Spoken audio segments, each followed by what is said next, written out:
हाय, मेरा नाम गौरांक, मैं चार्टर्ड अकाउंटेंट। आपका मेरे चैनल बिजनेस कंसल्टेंट में स्वागत है। इस वीडियो में हम लोग बात करेंगे कि आप टैक्स ऑडिट रिपोर्ट आप कैसे प्रिपेयर करेंगे। टैक्स ऑडिट रिपोर्ट को आप कैसे प्रिपेयर करेंगे, हम लोग इस वीडियो में बात करेंगे। और वो फॉर्म्स कौन सा होगा? फॉर्म होगा आपका 3CB और 3CD, है ना। ये 3CB 3CD क्या है और 3CD क्या है, इससे रिलेटेड मैं ऑलरेडी वीडियो बना चुका हूँ। आप मेरे चैनल पे वीडियोस देख सकते हैं। और साथ में सीए कैसे ऐड करेंगे, इससे रिलेटेड मैं वीडियो बना चुका हूँ। इसके बाद में प्रीफिल डेटा, जो प्रीफिल डेटा आपका टैक्स ऑडिट रिपोर्ट प्रिपेयर करने में काम आएगा, वो कैसे आप डाउनलोड करेंगे, वो भी मैं अपने चैनल पे वीडियोस इससे रिलेटेड डाल चुका हूँ। क्लियर है? अब हम लोग चलते हैं। अभी फिलहाल में मैं इनकम टैक्स की साइट पे हूँ, आपको डाउनलोड्स पे जाना है। जैसे ही आप डाउनलोड्स पे जाएंगे, इनकम टैक्स फॉर्म पे क्लिक करना है। इनकम टैक्स फॉर्म पे क्लिक करने के बाद में आपको ये यूटिलिटी है, इसको डाउनलोड करना है ना। आपको ये यूटिलिटी है, इसको डाउनलोड करना है। इसके बाद में अब मैंने ये यूटिलिटी डाउनलोड कर ली है। मैं अब इसको आपको डाउनलोड करने के बाद में एक्सट्रैक्ट करना है, क्योंकि जिप फाइल होगी। एक्सट्रैक्ट करने के बाद में उसको ओपन करना है, जो आपकी फाइल ओपन होके आएगी। तो फिलहाल में मैंने ऑलरेडी डाउनलोड कर ली है। और अब आपको यहाँ पे करना क्या है, यहाँ पे आपको ये यूटिलिटी मैंने ऑलरेडी डाउनलोड कर ली है। ये जिप फाइल है, ये क्या है, जिप फाइल। इसको मैंने एक्सट्रैक्ट करा। एक्सट्रैक्ट करने के बाद में ये मेरे पास जेसन फाइल आ गई। अब मैं इसको करूँगा ओपन। ओपन करने के लिए आपको इस पर क्लिक करना है।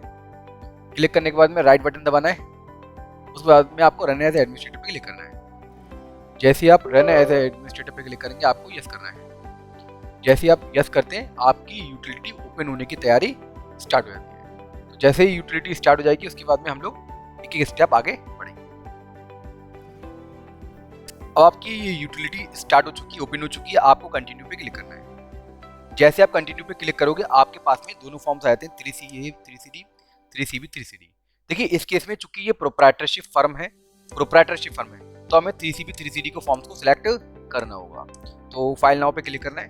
फाइल नाउ पे क्लिक करने के बाद में आपको यहाँ पर दो ऑप्शन मिलते हैं, import prefill data, continue without prefill data. तो फिलहाल में मैंने प्रीफिल डेटा तो भैया इंपोर्ट कर चुका हूँ, मैं इंपोर्ट मतलब डाउनलोड कर चुका हूँ। तो मैं ये वाला ऑप्शन सिलेक्ट करूंगा, है ना। कौन सा वाला ऑप्शन करूंगा? इंपोर्ट प्रीफिल डेटा पे सिलेक्ट करूंगा और कंटिन्यू पे क्लिक करूंगा। यहाँ पे मुझे जो टैक्स पेयर है, जिसका मैं ऑडिट रिपोर्ट प्रिपेयर कर रहा हूँ, उसका मैं यहाँ पर पैन नंबर डालूंगा। तो मैंने आपको बताया भी था कि कंप्यूटेशन उसके लिए आप एक बार डाउनलोड करके रख लीजिए। और मैं यहाँ से पैन नंबर को करता हूँ कॉपी और यहाँ पे करूँगा मैं पेस्ट। उसके बाद में मैं रेलिवेंट असेसमेंट या सिलेक्ट करूँगा 21/22। उसके बाद में फाइलिंग टाइप क्या है, ओरिजिनल। रिवाइज तो है नहीं, ओरिजिनल है। अभी तो पहली बार हम फाइल कर रहे हैं, प्रिपेयर कर रहे हैं टैक्स ऑडिट रिपोर्ट को। प्रोसेस पे क्लिक करें। प्रोसेस पे क्लिक करने के बाद में जो आपने प्रीफिल डेटा डाउनलोड कर रखा है, उसको यहाँ पे आपको अटैच करना है। अटैच फाइल पे आप क्लिक करेंगे। अटैच फाइल पे क्लिक करने के बाद में जहाँ पे आपने इसको सेव कर रखा है, उसको आप सिलेक्ट कर लीजिए और ओपन पे क्लिक कर दीजिए। जैसे आप ओपन पे क्लिक करेंगे, ये आप देख सकते हैं imported prefill JSON file successfully, ये आपके पास मैसेज आता है। फिर आप प्रोसेस पे क्लिक करिए।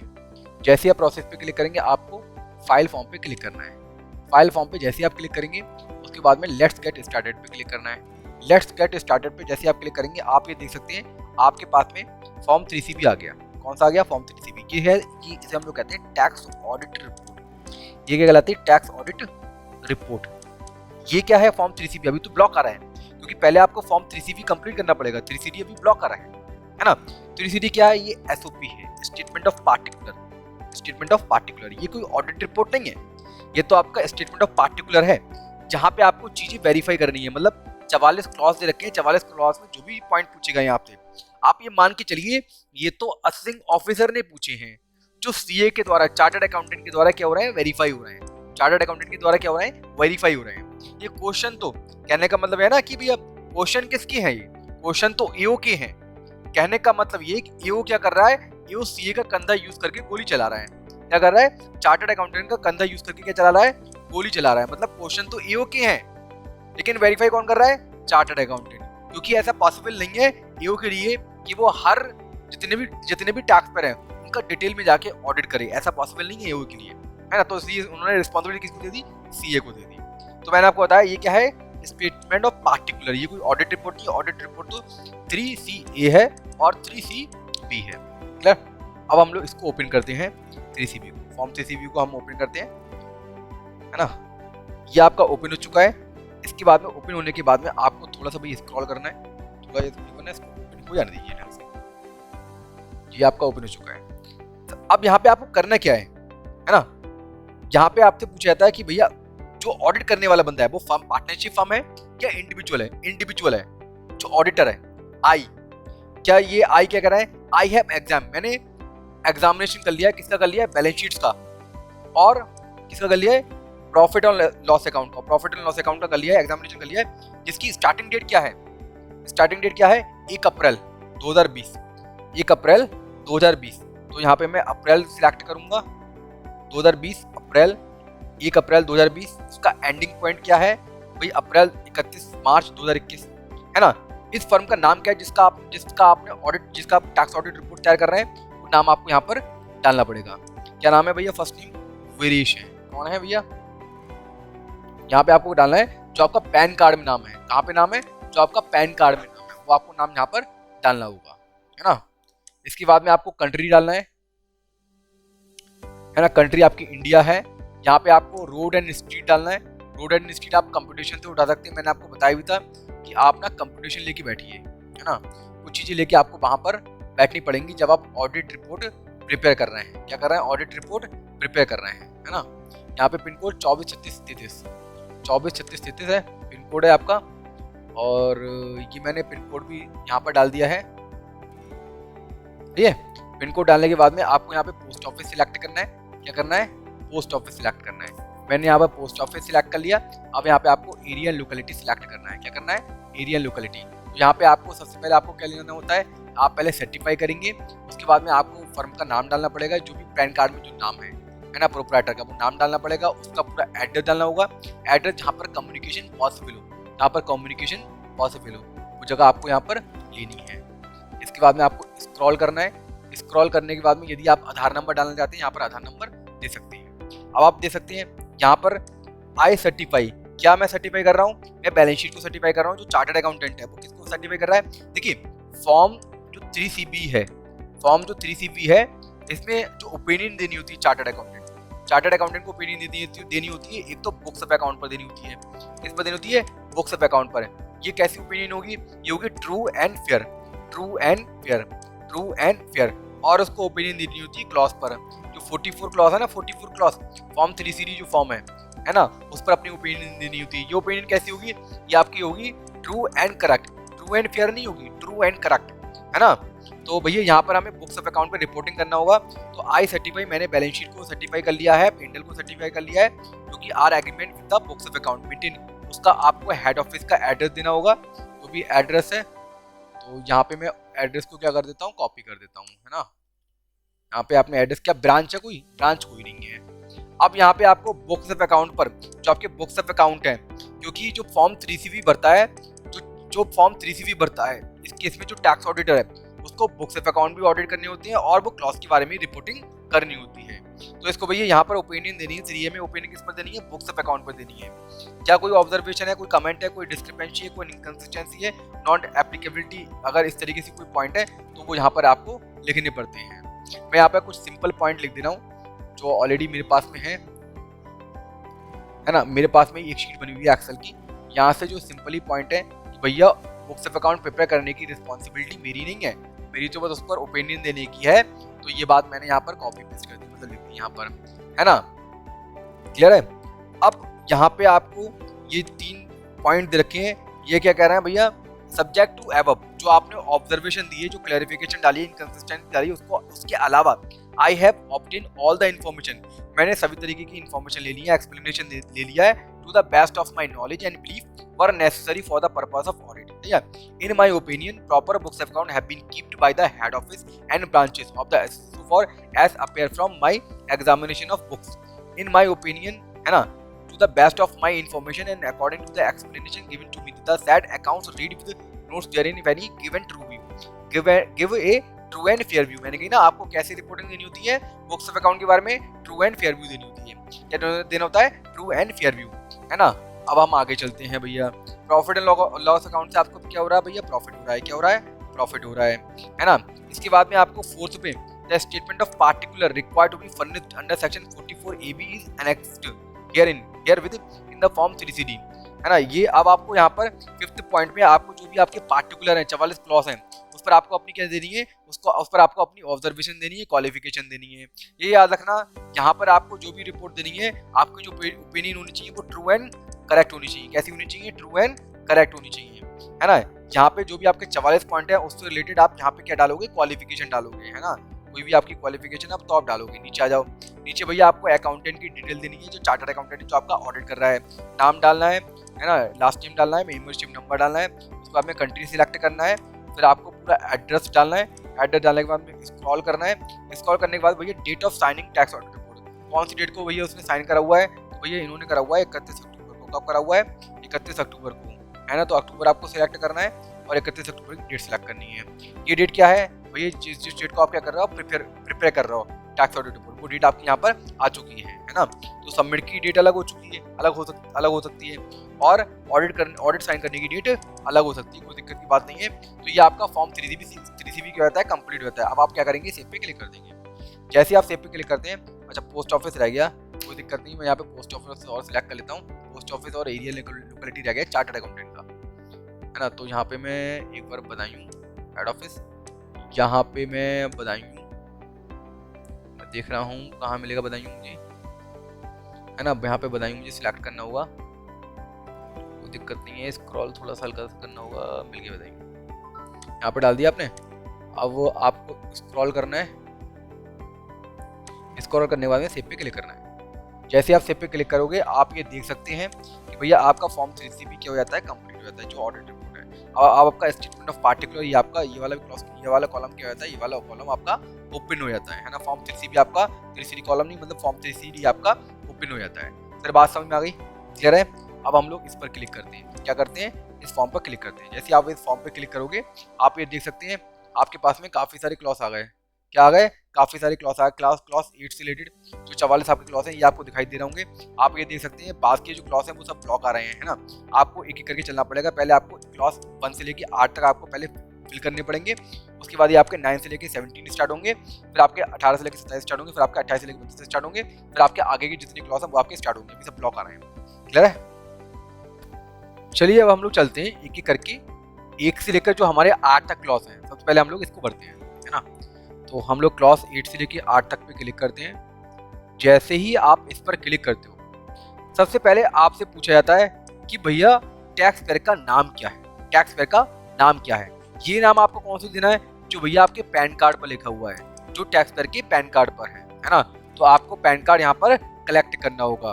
तो ऑब्वियसली मैंने यहाँ पर नाम ऑटोमेटिकली यहाँ पर आपका आ चुका है ना। Name of the assessee tax payer का जो आपका पैन कार्ड पे है। दूसरा क्या देखो यहाँ पर ना 1 से लेकर जो 8 तक इन्फॉर्मेशन है वो बिल्कुल बेसिक इन्फॉर्मेशन है। कैसी है? बिल्कुल बेसिक इन्फॉर्मेशन पूछिए टैक्स पेयर की, आपकी बिल्कुल बेसिक इन्फॉर्मेशन, है ना। कि भैया नाम क्या है उसका एड्रेस क्या है? एड्रेस आपको कौन सा देना है? भैया कम्युनिकेशन एड्रेस दे दीजिए। कौन सा? कम्युनिकेशन एड्रेस, जिसमें आपका जो टैक्स डिपार्टमेंट वाला है ना, जो इनकम टैक्स डिपार्टमेंट वाला है वो आपसे कम्युनिकेट कर सके, है ना। वो आपको कौन सा एड्रेस देना है जो आपसे डिपार्टमेंट वाला आपसे कम्युनिकेट कर सके, वो आपको यहाँ पर एड्रेस देना है ना। इंडिया सिलेक्ट करना है, फिर आपको रोड एंड स्ट्रीट डालना है, पिन कोड डालना है, पोस्ट ऑफिस सिलेक्ट करना है, area locality district and state ये आपको सिलेक्ट करना होगा। तीसरे क्लॉज में आपको देना भैया पैन नंबर, बता दीजिए आप अपना पैन नंबर क्या है टैक्स पेयर का। चौथे में क्या देना भैया? जीएसटी नंबर क्या है? जीएसटी नंबर क्या आप जीएसटी नंबर देना है। यहाँ पे आपसे पूछा हुआ है क्या एसएससी लायबल है इनडायरेक्ट टैक्स के लिए? हाँ, ये टैक्स पेयर इनडायरेक्ट टैक्स के लिए लायबल है और वो उसका नाम है जीएसटी। कौन से एक्ट में है? जीएसटी के लिए लायबल है। तो भैया यहाँ पर ना आपको सिलेक्ट करना पड़ेगा यस लायबल है जीएसटी के लिए, मतलब इनडायरेक्ट टैक्स के लिए लायबल है। सर कौन सा एक्ट है भैया? आपका एक्ट है GST goods and service tax. वहाँ पर उसका क्या डालना पड़ेगा? यहाँ पर आपको रजिस्ट्रेशन नंबर डालना पड़ेगा।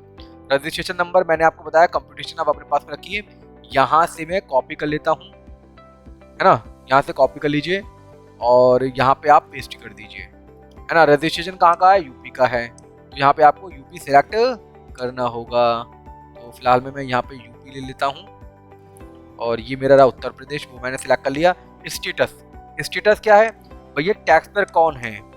फर्म है, पार्टनरशिप फर्म है, इंडिविजुअल है, यूपी है, बीओआई है, आर्टिफिशियल जुडिशियल पर्सन है, कंपनी है, कौन है वो आपको सिलेक्ट यहाँ पर स्टेटस पे करना होगा। फिलहाल में ये कौन है भैया, ये इंडिविजुअल है। कौन है, इंडिविजुअल है। इंडिविजुअल मैंने सिलेक्ट कर लिया।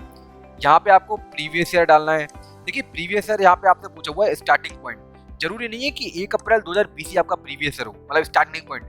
जो देखो आपने अगर मिडिल ईयर में अपना बिजनेस स्टार्ट करा है तो जिस डेट से आपने बिजनेस स्टार्ट करा है उस डेट से आपकी क्या मानी जाएगी, आपका प्रीवियस ईयर का स्टार्टिंग पॉइंट माना जाएगा, है ना।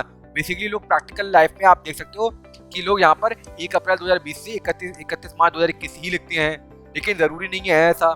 जब आपने बिजनेस स्टार्ट करा, यदि आपका नया बिजनेस स्टार्ट हुआ है तो जिस डेट से आपने बिजनेस स्टार्ट करा हुआ है उस डेट को आपको यहाँ पर डालना है। एंडिंग आपका हो जाएगा 31 मार्च 2021। असेसमेंट ईयर तो कोई दिक्कत नहीं है। आगे वाला जो असेसमेंट ईयर होता है प्रीवियस ईयर का, उसको हम लोग असेसमेंट ईयर कहते हैं। ये वो ईयर होता है जिस ईयर आपका असेसमेंट होता है, मतलब इनकम आपकी कैलकुलेट होती है, इनकम टैक्स आपका कैलकुलेट होता है ना। अब भैया 8वें पॉइंट में आपसे क्या पूछा हुआ है, भैया 8वें पॉइंट में पूछा हुआ है कि आपका ऑडिट किस क्लॉज में हो रहा है। 44 AD के आपका ऑडिट, आप टैक्स ऑडिट रिपोर्ट क्यों भर रहे हैं, क्या वजह है आपकी, भैया आपका इनकम टैक्स ऑडिट क्यों हो रहा है। तो वो आपको यहाँ पर क्लॉज सिलेक्ट करना होगा।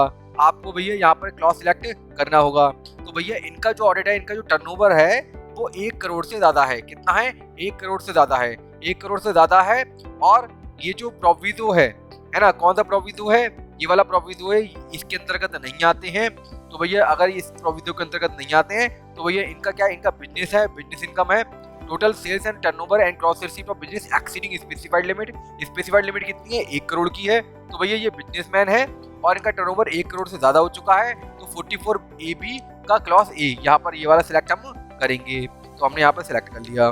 सिलेक्ट करने के बाद में ये एक आपका भैया 8A है, इसमें अभी अमेंडमेंट हो चुका है। इसमें 115 BAC 115 BAD ये 2 सेक्शन आपकी एडेड हो चुकी हैं। सर ये क्या है, सर ये है कि कंसेशनल रेट होता है ना, कंसेशनल रेट से टैक्स देना, है ना, कंसेशनल रेट से आपको टैक्स देना, इसे हम लोग कहते हैं ये आपकी न्यू टैक्स रिजीम है। क्या है, न्यू टैक्स रिजीम, है ना। बेसिकली नॉर्मली फाइनेंस एक्ट में क्या दे रखे होते हैं, इनकम टैक्स रेट दे रखे होते हैं। लेकिन फिलहाल में अभी आपको इनकम टैक्स एक्ट में भी इनकम टैक्स रेट मिल जाएंगे। तो इसे हम लोग कहते हैं कंसेशनल रेट से टैक्स लगना, न्यू टैक्स रिजीम भी कह सकते हो आप इसे। तो ये कंपनी के लिए बेनिफिट है, ये वाले तीनों सेक्शन, ये इंडिविजुअल एंड HF के लिए, ये वाला है इसके लिए, कोऑपरेटिव सोसाइटी के लिए, है ना। तो ये जो दो सेक्शन है यहाँ पर ऐड कर दी गई है, क्योंकि ये अभी भी नई सेक्शन आई है असेसमेंट 21-22 से। तो इसलिए इसको ऐड कर दिया गया है कि भैया क्या आपने ड्यूरिंग द प्रीवियस ईयर क्या आपने इन सेक्शनों का बेनिफिट लिया है, क्या आपने न्यू टैक्स रिजीम ऑप्ट करी है।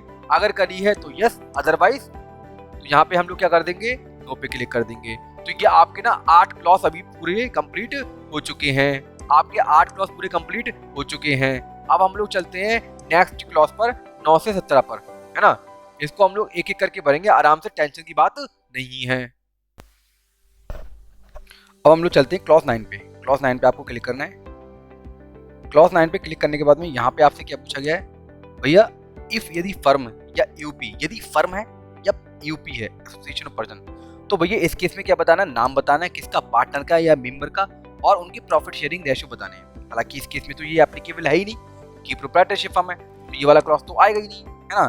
तो आपको सिंपली करना क्या है, और यदि भाई if there is any changes, यदि कोई पार्टनर आपका आ गया या छोड़ के चला गया, यदि पार्टनर्स में कुछ चेंज हुआ है, मेंबर्स में कुछ चेंज हुआ है, या प्रॉफिट शेयरिंग रेशियो में चेंज हुआ है ना, जो आपकी प्रीसीडिंग ईयर है ना, प्रीसीडिंग ईयर है, उससे यदि पार्टनर्स में या मेंबर्स में कुछ चेंज हुआ है या प्रॉफिट शेयरिंग रेशियो चेंज हुआ है, तो आपको चेंजेस की डिटेल भी यहाँ पे देनी होती है। हालांकि इस केस में तो है नहीं, आपको करना क्या है, सिंपली इसको सेव कर लेना है। देखिए हो सकता है कि बहुत सारे क्लॉज आपके केस में एप्लीकेबल ना हो, मतलब आपके लिए इररिलेवेंट हो, लेकिन आपको एक बार जाके रखे उस क्लॉज पर सेव तो जरूर करना है। इस तरीके से आपका कंप्लीटेड का साइन आ जाना चाहिए। क्लॉज 10 पे चलते हैं। क्लॉज 10 पे आपसे क्या पूछना भैया, क्लॉज 10 पे आपसे पूछ रहे हैं कि भैया एक काम करिए, आप ना नेचर ऑफ बिजनेस बताइए या प्रोफेशन, मतलब आप करते क्या हैं, आप क्या करते हैं, है ना। तो आपको ना सबसे पहले सेक्टर सिलेक्ट करना है कि भैया आप मैन्युफैक्चरिंग करते हैं, कंस्ट्रक्शन का काम करते हैं, है ना, होलसेलर है, रिटेलर है, कौन है। तो फिलहाल में ये जो टैक्स पेयर है वो होलसेल रिटेलर का काम करता है। तो फिलहाल में मैं यहाँ पर होलसेल रिटेल यहाँ पर सिलेक्ट कर लेता हूँ, है ना, होलसेल और रिटेल यहाँ पे मैं सिलेक्ट कर लेता हूँ। आप सेक्टर आपने सिलेक्ट कर लिया कि भैया आप होलसेल रिटेल करते हो, भैया किस चीज़ की होलसेल रिटेल करते हो वो भी आपको यहाँ पर सिलेक्ट करना होगा। तो भैया यहाँ पर ना आपको अदर्स में जाना होगा। कहाँ पे जाना होगा? अदर्स में, क्योंकि स्पेसिफिकली यहाँ पर इसके लिए, इनके बिजनेस के लिए कोई भी क्लॉज नहीं दे रखा है। तो भैया ये होलसेलर भी हैं, आपको ऐड करना पड़ेगा, है ना, और ये रिटेलर भी हैं, है ना, होलसेलर का भी काम करते हैं और रिटेलिंग का भी काम करते हैं। तो यहाँ पे होलसेल तो आपने सिलेक्ट कर लिया था। अब जहाँ पे हम लोग सिलेक्ट करेंगे retail business, retail of other business, है ना। तो ये आपका हो गया retail sale of other business, है ना। तो आपने रिटेल और होलसेल दोनों ऐड कर दिया, है ना। तो अब यहाँ से सेकंड क्वेश्चन क्या पूछना है भैया? 10th के ए में, ए में तो मैं आपको बता दिया कि नेचर ऑफ बिजनेस आपको बताना है। आपको बताना क्या है कि भैया करते क्या हो, किस चीज़ का बिजनेस करते हो। तो सेक्टर और सब सेक्टर आपने बता दिया। अब बी में आपसे पूछा गया है भैया, बी में आपसे पूछा गया है if there is any change in the nature of business and profession. यदि चेंज करा हुआ है आपने पिछले साल से, जो भी आपने ऑडिट रिपोर्ट फाइल करी होगी पिछली, है ना, तो आपने क्या इस साल आपने कुछ चेंज किया हुआ है क्या नेचर ऑफ बिजनेस में? तो भैया नहीं किया हुआ है, नहीं किया हुआ है, तो भैया नो पे क्लिक कर दीजिए और आपको सेव पे क्लिक करना है। तो आपके 2 क्लॉज कंप्लीट हो चुके हैं। अब हम लोग चलते हैं क्लॉज 11 पे। क्लॉज 11 पे आपसे क्या पूछा हुआ है? क्लॉज 11 पे आपसे पूछा हुआ है कि भैया whether books of account are prescribed. देखिए, अगर आपका ऑडिट हो रहा है, तो बुक्स ऑफ अकाउंट तो मेंटेन हुई होंगी। तो सबसे पहले पूछ रहे हैं क्या सेक्शन 44 AA में क्या आपके लिए अकाउंट्स कोई प्रिस्क्राइब्ड हैं? ये किसके लिए प्रिस्क्राइब्ड है? ये तो भैया प्रोफेशनल के लिए। किसके लिए? प्रोफेशनल के लिए, जो स्पेसिफाइड प्रोफेशनल है उनके लिए बुक्स ऑफ अकाउंट प्रिस्क्राइब्ड है ना।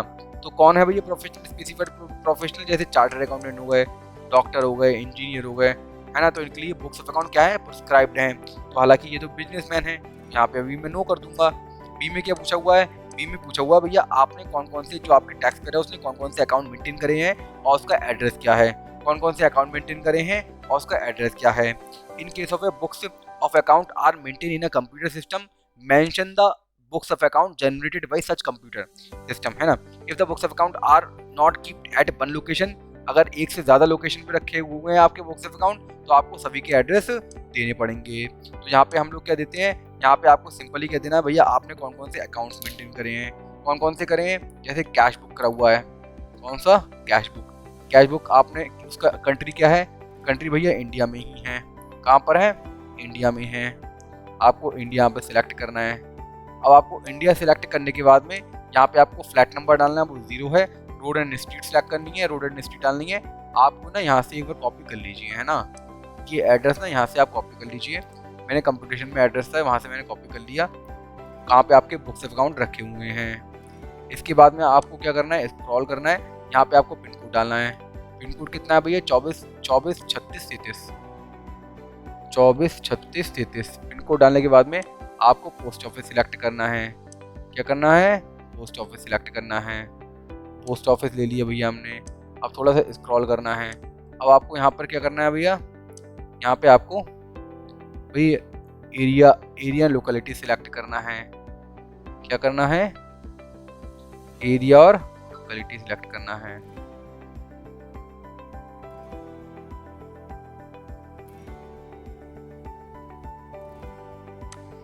एरिया लोकेलिटी सिलेक्ट करने के बाद में यहाँ पे आपका डिस्ट्रिक्ट ऑटोमेटिकली आ गया, स्टेट ऑटोमेटिकली आ गया, है ना। इसके अलावा आपके जो भी बुक्स ऑफ अकाउंट आपने मेंटेन करे हैं, आई डिटेल्स पे जाइए और बुक्स ऑफ अकाउंट अपने लिख दीजिए।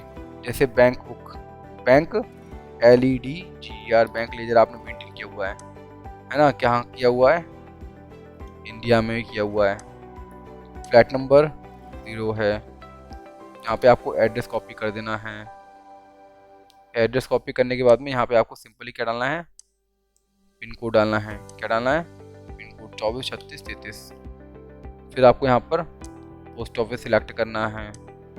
पोस्ट ऑफिस सिलेक्ट करने के बाद में आपको क्या करना है, यहाँ पे आपको भी एरिया लोकेलिटी सिलेक्ट करना है। आपने जो ना अकाउंट्स मेंटेन करे हैं वो अकाउंट्स आपको देने पड़ेंगे, उनकी पूरी लिस्ट देनी है ना, उनका पूरा एड्रेस देना है। उसके बाद में आपसे नेक्स्ट क्वेश्चन पूछा गया है C पॉइंट। ये लिखा भैया अकाउंट्स तो उन्होंने मेंटेन कर लिए, क्या वो आपने एग्जाम कर लिए, मतलब आपने चेक कर लिया क्या? अगर चेक कर लिया है तो भैया फिलहाल में आपको करना क्या है, सेम एज 11B पे क्लिक कर देना है। इसके बाद में आपको सेव पे क्लिक कर देना है ना। अब आपको 9 to 7 पे 17 पे क्लिक करना है। क्लॉज 12 पे जाना है। क्लॉज 12 पे आपसे क्या पूछना है भैया, क्लॉज 12 पे आपसे पूछना है whether profit and loss account, क्या P account, P account includes, P account में इंक्लूड से एनी प्रॉफिट एंड गेन जो असेसेबल हुआ है ऑन प्रेजम्पटिव बेसिस पे। प्रेजम्पटिव बेसिस की सेक्शन है 44 AD, 44 ADA, 44 AE, 44 AF, 44 B, 44 BB, 44 BBA, 44 triple B। ये ना प्रेजम्पटिव बेसिस पे सेक्शन है, मतलब ये अगर आप इन सेक्शनों का बेनिफिट ले रहे हैं तो आपको अकाउंट्स मेंटेन करने की ज़रूरत नहीं होती है ना।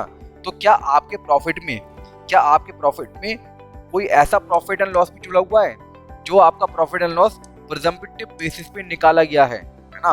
ऐसे है ना सेक्शन 44 AD है।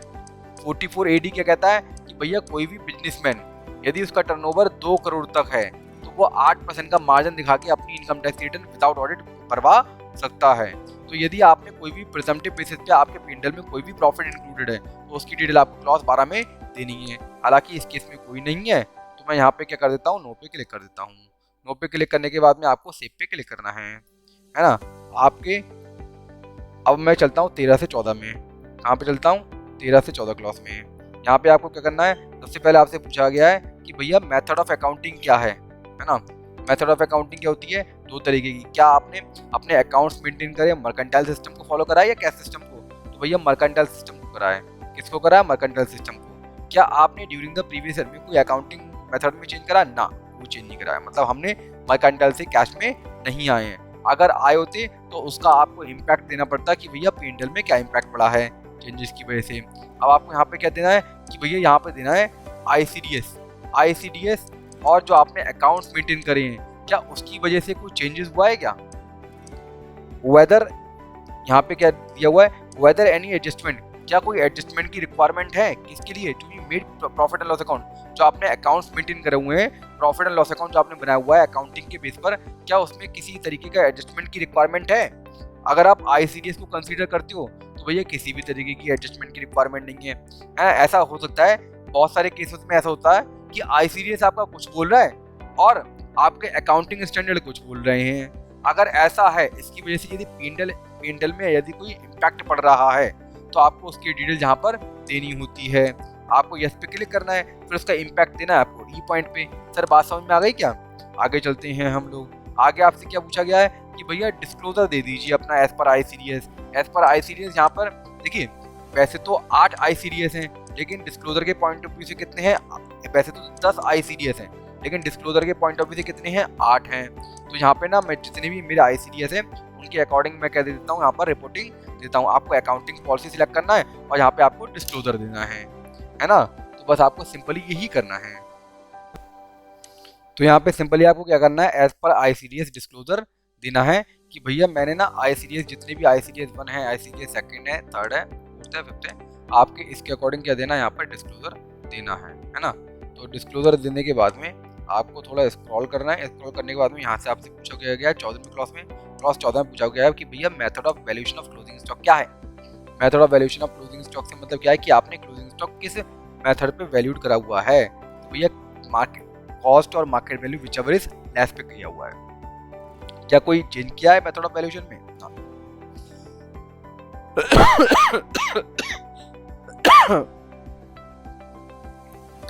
मेथड ऑफ वैल्यूएशन में हमने कोई भी चेंजेस नहीं किया हुआ है, मतलब हम स्टार्टिंग से लेके अभी भी कॉस्ट और मार्केट वैल्यू व्हिचएवर अर्लियर पे कैलकुलेट कर रहे हैं। अब आपको सेव पे क्लिक करना है, फिर आपको 9 to 17 पे क्लिक करना है। अब आपको क्लॉज 15 पे जाना है। क्लॉज 15 पे आपसे क्या पूछना भैया, क्या आपने कोई कैपिटल एसेट्स स्टॉक ट्रेड में कन्वर्ट करी है, नहीं करी है। आपको सिंपली सेव पे क्लिक कर देना है।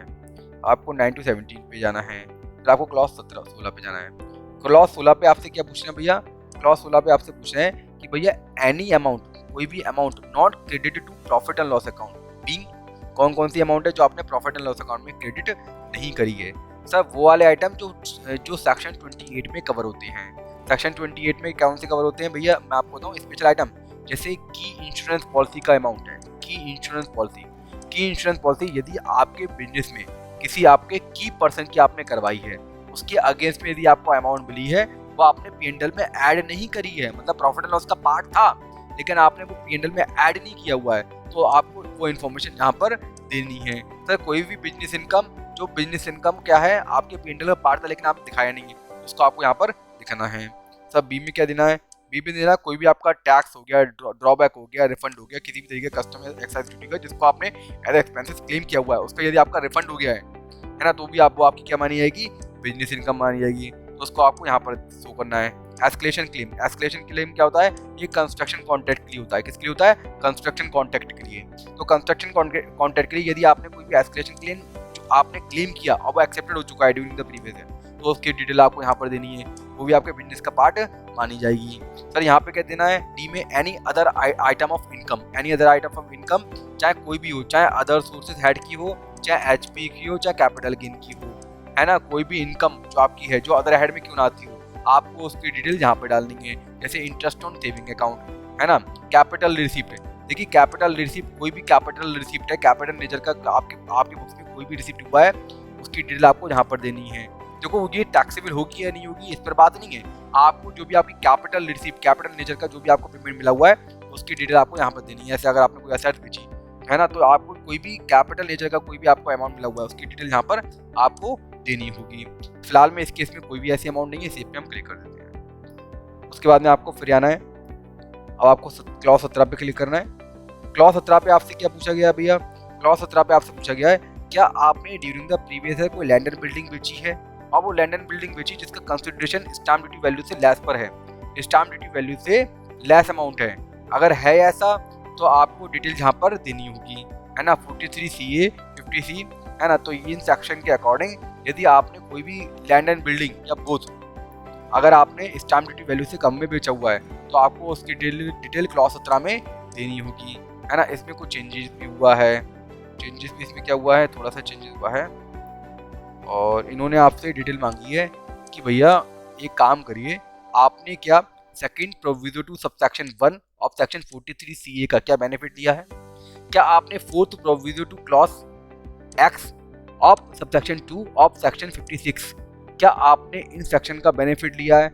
इन सेक्शन के बेनिफिट में क्या है, 20% का आपको बेनिफिट दिया गया है इस पर। मतलब आपका जो फ्लक्चुएशन है स्टैम्प ड्यूटी वैल्यू में और कंसिडरेशन में वो 20% तक का हम बर्दाश्त कर लेंगे, 20% से ओवर का नहीं होगा। 20% तक का यदि आपने बेनिफिट लिया हुआ है तो आप इस क्लॉज में आपको अमाउंट लिखेंगे। सर अगर आपने बेनिफिट लिया हुआ आपको क्या करना पड़ेगा, आपको उसकी इन्फॉर्मेशन यहाँ पर देनी पड़ेगी। सर बात समझ में आ गई, क्या देनी पड़ेगी, यहाँ पे आपको देनी पड़ेगी हाँ भैया मैंने भी इसका बेनिफिट लिया है या नहीं लिया है। फिलहाल में ये वाला लगता ही नहीं है क्योंकि भैया इससे रिलेटेड हमने कोई लैंड एंड बिल्डिंग बेची नहीं है। सेव पे हम क्लिक कर देंगे। तो ये आपके 9 to 17 जितने भी क्लॉज थे वो आपके कंप्लीट हो चुके हैं। अब हम लोग चलते हैं क्लॉज 18 से लेके 27 तक, एक एक करके हम लोग देखेंगे आराम से, आराम चलेंगे, कोई दिक्कत की ऐसी बात नहीं है। हाँ भैया अब हम लोग चलते हैं ना क्लॉज 18 से लेके 27 तक, एक एक करके हम लोग इसको फिलअप करते हैं। देखिए हमें वही क्लॉज भरना है जो हमारे लिए रेलिवेंट है। अब आप यहाँ पे देख रहे हैं क्लॉज 18 में भाई नॉट कंप्लीटेड आ रहा है। सर ऐसा क्यों है, देखिए ऐसा इसलिए मैंने ना ऑलरेडी जितने भी क्लॉज थे जो इस एसएससी के केस में क्या थे एप्लीकेबल थे वो मैंने ना ऑलरेडी भर के रख दिए, बस उसको सेव नहीं करा हुआ है ना। तो फिलहाल मैं क्लॉज 18 में चलता हूँ। क्लॉज 18 में हमें क्या की डिटेल देनी है भाई, क्लॉज 18 में आपको डिटेल देनी होती है डेप्रिसिएशन की, कि एज पर इनकम टैक्स आपका कितना डेप बनता है वो आपको देना पड़ता है। वो आपको क्लॉज वाइज आपको क्या करना पड़ेगा, सिलेक्ट करना पड़ेगा, आपको क्लॉज बाई बाइफर्केट करना पड़ेगा कि भैया 10% वाला कितना है और 15% वाला कितना है। आपको लिस्ट में से सिलेक्ट करना होगा कि आपको ब्लॉक वाइज सिलेक्ट करना होगा, है ना। उसके बाद में यहाँ पे आपको ओपनिंग वैल्यू डालनी है, जो भी आपकी ओपनिंग वैल्यू है। ओपनिंग वैल्यू डालने के बाद में आपको थोड़ा सा स्क्रॉल करना है। अब आप ये देख सकते हैं 2 क्लॉज आपके ना अमेंडेड आ रहे हैं, है ना। ये क्या है भाई, ये है कि भैया अगर आपने एडजस्टमेंट किया हुआ है ना एडिशनल डेप्रिसिएशन के कारण, क्योंकि अगर आप सेक्शन 115 BAC जिसे हम लोग न्यू टैक्स रिजीम कहते हैं, अगर आप इसको ऑप्ट करते हो तो आपको एडिशनल डेप्रिसिएशन का बेनिफिट नहीं मिलेगा। तो यदि आपने इसको ऑप्ट किया हुआ है तो आपको एडजस्टमेंट करना पड़ेगा एडिशनल डेप्रिसिएशन का। ये क्या है भैया, ये है कि फाइनेंस एक्ट 2021 से आप जो वैल्यू ऑफ गुडविल है, चाहे बिजनेस के केस में हो चाहे प्रोफेशनल के केस में हो, यहाँ पर आपको डेप्रिसिएशन अब नहीं मिलेगा। और अगर पुराना डेप्रिसिएशन ले लिया है तो आप उसका एडजस्टमेंट एंट्री आपको यहाँ पर डालनी पड़ेगी। सर बात समझ में आ गई। तो फिलहाल में इस केस में कुछ है नहीं, तो ये आपका अमेंडमेंट था, है ना। अब हम लोग चलते हैं, थोड़ा स्क्रॉल करते हैं। यहाँ आपसे पूछा गया है कि भैया अगर आपने कोई प्रॉपर्टी परचेज करी है तो परचेज की वैल्यू यहाँ पर दे दी है ना, वो भी आपको डेट वाइज देनी पड़ती है। यहाँ पे अगर उससे रिलेटेड कोई सैंडवेट है जिसका क्रेडिट आपको नहीं मिल जिसका क्रेडिट आपको मिलना है वो यहाँ से घटा दीजिए, एडजस्टमेंट करना पड़ेगा उसका। इसी तरीके से adjustment on account of change in rate of exchange, यदि इसका कोई एडजस्टमेंट है तो वो आपको यहाँ पे करना पड़ेगा। कोई सब्सिडी मिली है वो आपको यहाँ पर एडजस्ट करनी पड़ेगी, है ना। प्रॉपर्टी के अगेंस्ट में जो भी आपकी ब्लॉक है, ब्लॉक के अगेंस्ट में अगर आपको कोई सब्सिडी मिली है तो वो आप एडजस्ट करेंगे, है ना। अदर कोई एडजस्टमेंट हो तो वो कर दीजिए। यहाँ पे आपको डेप्रिसिएशन डालना है, पूरे साल का डेप्रिसिएशन आपका कितना बनता है, अमाउंट आप डाल देंगे। यहाँ पर आपका क्लोजिंग WDP आ जाती है। इसको डालने के बाद में आपको क्या करना है, सेव कर लेना है। जैसे आप सेव करते हैं अब आप देखेंगे ना 18 से क्लॉज, यहाँ पे देखो कंप्लीटेड लिखा हुआ आ गया। अब ये आपका कंप्लीटेड लिखा हुआ आ गया। अब हम लोग चलते हैं क्लॉज 19 पे। क्लॉज 19 में क्या पूछा अभी आपसे, क्लॉज 19 में आप ये देख सकते हैं। देखिए आप जब ना PGBP चैप्टर को पढ़ेंगे, PGBP profit and gain from business and profession पढ़ेंगे, तो उसमें काफ़ी सारे सेक्शन हैं जहाँ पर आपको इवन कैपिटल एक्सपेंडिचर अगर आपने किया हुआ है, कैपिटल एक्सपेंडिचर, तो अभी आपको 100% डिडक्शन मिल जाती है। कितनी मिल जाती है, 100%। हो सकता है कि आपने प्रॉफिट एंड लॉस अकाउंट में 10 रुपये क्रेडिट करी हूँ, आपने 100 रुपये खर्चा करा, 10 रुपये क्रेडिट करा एज पर अकाउंटिंग, है ना। लेकिन आपको as per income tax act 100% expenditure का खर्चा मिल जाता है। जैसे अगर आप रिसर्च एंड डेवलपमेंट में यदि आप खर्चा करते हो तो कैपिटल नेचर का एक्सपेंसेस भी आपको 100% उसकी डिडक्शन मिल जाती है ना। तो भैया इस तरीके के अगर कोई भी जो यहाँ पे लिस्ट दे रखी है, यदि इस लिस्ट के अंतर्गत, हालांकि इसमें ये जो दो सेक्शन है 32AC 32AD आज के टाइम में रेलिवेंट है, तो इन जो सेक्शन है, इन सेक्शन के अंतर्गत जो भी आपके खर्चे हैं जो आपने P&L में डेबिट किए हुए हैं, आपको यहाँ पर सबसे पहले P&L में कितनी अमाउंट आपने डेबिट करी है और as per income tax act आपको कितनी डिडक्शन अलाउड है वो आपको यहाँ पर बताना है। हालांकि मेरे केस में कुछ नहीं है तो यहाँ पे मैं सेव पे क्लिक कर दूंगा, है ना। अब आपके दो क्लॉज हो चुके हैं 18 और 19। अब हम 20 पे आते हैं। ये क्लॉज नंबर 20, ये आपका थोड़ा हाँ ये क्या है भाई, ये पूछा हुआ है any sum paid to employ, यदि आपने अपने टीम को, स्टाफ को, यदि आपने कोई क्या पेमेंट करा हुआ है, बोनस का पेमेंट करा हुआ है, कमीशन का पेमेंट करा हुआ है, और वो आपका शेयर होल्डर भी है और एम्प्लॉय भी है ना। लेकिन आपने बोनस और कमीशन के रूप में पेमेंट करा, लेकिन आपको पेमेंट क्या करना था, उसको डिविडेंड बांटना था, है ना। डिविडेंड बांटोगे तो आपको डिविडेंड डिस्ट्रीब्यूशन टैक्स देना पड़ेगा, फिलहाल में आज के टाइम में नहीं है। तो यदि आपने इस तरीके का करा हुआ कि आपको प्रॉफिट शेयरिंग देना था, प्रॉफिट शेयरिंग के बदले में आपने बोनस और कमीशन दे दिया, तो आपको उसका डिस्क्लोजर यहाँ पर करना होगा, है ना। क्या आगे भाई बी पॉइंट में आपसे पूछ रहे हैं कि डिटेल ऑफ, आपको डिटेल देनी है कॉन्ट्रीब्यूशन रिसिप्ड आपके एम्प्लॉय से, यदि आपके एम्प्लॉय से आपको कंट्रीब्यूशन मिला हुआ है फॉर द वेरियस फंड, जैसे सुपरएन्यूएशन फंड के लिए मिला हुआ है ना, सुपरएन्यूएशन फंड के लिए मिला हुआ है, या फिर आपको PF के लिए मिला हुआ है, ESI के लिए वो मिला हुआ है ना। आपके एम्प्लॉय से यदि फंड के अगेंस्ट में आपको पैसा मिला हुआ है तो उसकी डिटेल आपको यहाँ पर देनी होती है। तो फिलहाल में यहाँ पर नहीं है तो मैं यहाँ पर सेव पे क्लिक कर देता हूँ, है ना। तो अब मेरे 3 क्लॉज हो चुके हैं यहाँ पर। अब हम लोग चलते हैं क्लॉज नंबर 21 पे। क्लॉज नंबर 21 पे क्लिक कीजिए। क्लॉज नंबर 21 पे जैसे आप क्लिक करते हैं, अभी मैं आपको बताऊंगा, ये थोड़ा ये आपका सबसे बड़ा क्लॉज है, ये आप देख सकते हैं। तो एक बार थोड़ा लोडिंग ले रहा है, कोई दिक्कत नहीं है, लोडिंग थोड़ी सी इसकी, हाँ ये हो गया, स्टार्ट हो गया। यहाँ पे क्या मांगा भैया, आपको ना जो चार्टर्ड अकाउंटेंट है, पहले मैंने कही ना आपसे, मैंने बताया था जितनी भी क्लॉज में इन्फॉर्मेशन है वो देनी तो क्लाइंट को ही है, बस चार्टर्ड अकाउंटेंट को वेरीफाई करना पड़ता है। चार्टर्ड अकाउंटेंट क्या करेंगे, please furnished the detail of amount debited to profit and loss account. भैया आपको जो प्रॉफिट एंड लॉस अकाउंट में अमाउंट डेबिटेड हो गई है, वो कैपिटल नेचर की हो, वो पर्सनल नेचर की हो, वो एडवर्टाइजमेंट एक्सपेंडिचर हो, या ETC, इसके अलावा कुछ भी और हो, है ना, तो आपको उसकी डिटेल देनी है जो P&L में ऑलरेडी आपने क्रेडिट कर दी है। कैपिटल एक्सपेंडिचर कर दिया है क्रेडिट, चूंकि कैपिटल एक्सपेंडिचर तो अलाउड ही नहीं है ना, उसका डेप्रिसिएशन अलाउड है, कैपिटल एक्सपेंडिचर पूरा खर्चा अलाउड नहीं है, तो वो P&L में अगर आपने डेबिट कर दिया तो भैया उसको एड बैक करो। इसी तरीके से पर्सनल नेचर के एक्सपेंडिचर यदि आपने पर्सनल नेचर के एक्सपेंडिचर अगर आपने डाल रखे हैं तो भैया उसको भी एड बैक करो। इसी तरीके से कोई यदि आपका एडवर्टाइजमेंट खर्चा है जो आपने पॉलिटिकल पार्टी के साथ मिलकर करा हुआ है तो भैया इसको भी एड बैक करो, हालांकि इसकी आपको डिडक्शन मिल जाती है, वो एक अलग चीज़ है ना। इसी तरीके से यदि आपने कोई एक्सपेंडिचर करा हुआ है किसके, एम्प्लॉय आपके टैक्स पेयर ने, है ना, जो भी आपका क्लाइंट है उसने यदि कोई एक्सपेंडिचर किया हुआ है, किसके लिए किया हुआ है, किसी क्लब की उसने एंट्रेंस फी जमा करी है या सब्सक्रिप्शन जमा करा हुआ है अपने टीम के लिए, अपने स्टाफ के लिए, तो भैया वो भी आपको यहाँ पे डिस्क्लोज करना है। देखो इसकी डिडक्शन मिलेगी या नहीं मिलेगी ये बात की बात है, फिलहाल में आपको इसको डिस्क्लोज कर देना अलग से। इसी तरीके से ये तो एंट्रेंस फीस हो गया या सब्सक्रिप्शन फीस हो गया। अगर इसी क्लब की कोई आपने सर्विस या कोई फैसिलिटीज ली है, उसके बदले में यदि आपने कोई पैसा पेमेंट करा हुआ है, किसने, आपके क्लाइंट ने, जिसका आप ये ऑडिट रिपोर्ट प्रिपेयर कर रहे हैं, तो आपको वो भी यहाँ पर दिखाना पड़ेगा। देखो इसकी डिडक्शन मिलेगी या नहीं मिलेगी ये बात की बात है, बट आपको इसको अलग से शो करके दिखाना पड़ेगा। यहाँ पे क्या करना है, expenditure by way of penalty and fine for violation of any law. अगर आपने किसी लॉ को वायलेट किया हुआ है, उस लॉ को वायलेट करने की वजह से यदि आपको कोई पेनल्टी या फाइन देना पड़ा हुआ है तो आपको यहाँ पर उसको दिखाना पड़ेगा। जैसे जीएसटी में अगर आपको कोई पेनल्टी या फाइन देना पड़ा तो आपको यहाँ पर दिखाना पड़ेगा। ये क्या है भैया, expenditure by way of any other penalty, है ना, कोई भी आपकी अदर पेनल्टी गई है, जैसे आपने कोई कॉन्ट्रैक्ट ब्रीच कर दिया है ना, तो ये किसी लॉ के अंतर्गत तो नहीं करा आपने, कोई कॉन्ट्रैक्ट ब्रीच कर दिए, ब्रीच करने पर आपको पेनल्टी देनी पड़ रही है। क्या देनी पड़ रही है, पेनल्टी, है ना। यहाँ पे आप जीएसटी की इंटरेस्ट फीस भी डाल सकते हो, जीएसटी की लेट फीस भी डाल सकते हो, तो ये भी यहाँ पर कवर हो जाएगी, है ना। तो इसकी आपको डिडक्शन तो मिल जाएगी, बट आपको उसको शो करके अलग से दिखाना होगा। सब बात समझ में आ गई, आगे चलते हैं। अगर आपने कोई खर्चा करा हुआ है, जैसे आपने ना कह दिया रिश्वत दी, रिश्वत, तो ये क्या है, प्रोहिबिटेड है बाय अलाउ। तो यदि आपने इस तरीके का कोई खर्चा करा हुआ तो उस तरीके खर्चे को आपने अगर P&L में डेबिट कर दिया है तो उसको भी यहाँ पे शो करके दिखाना पड़ेगा, है ना। हमें यहाँ पे बस शो करके दिखा देना है, बाद में ओयो पर छोड़ दो, आप असेसिंग ऑफिसर पर छोड़ दो कि वो इसको ऐड करेगा या नहीं करेगा, है ना।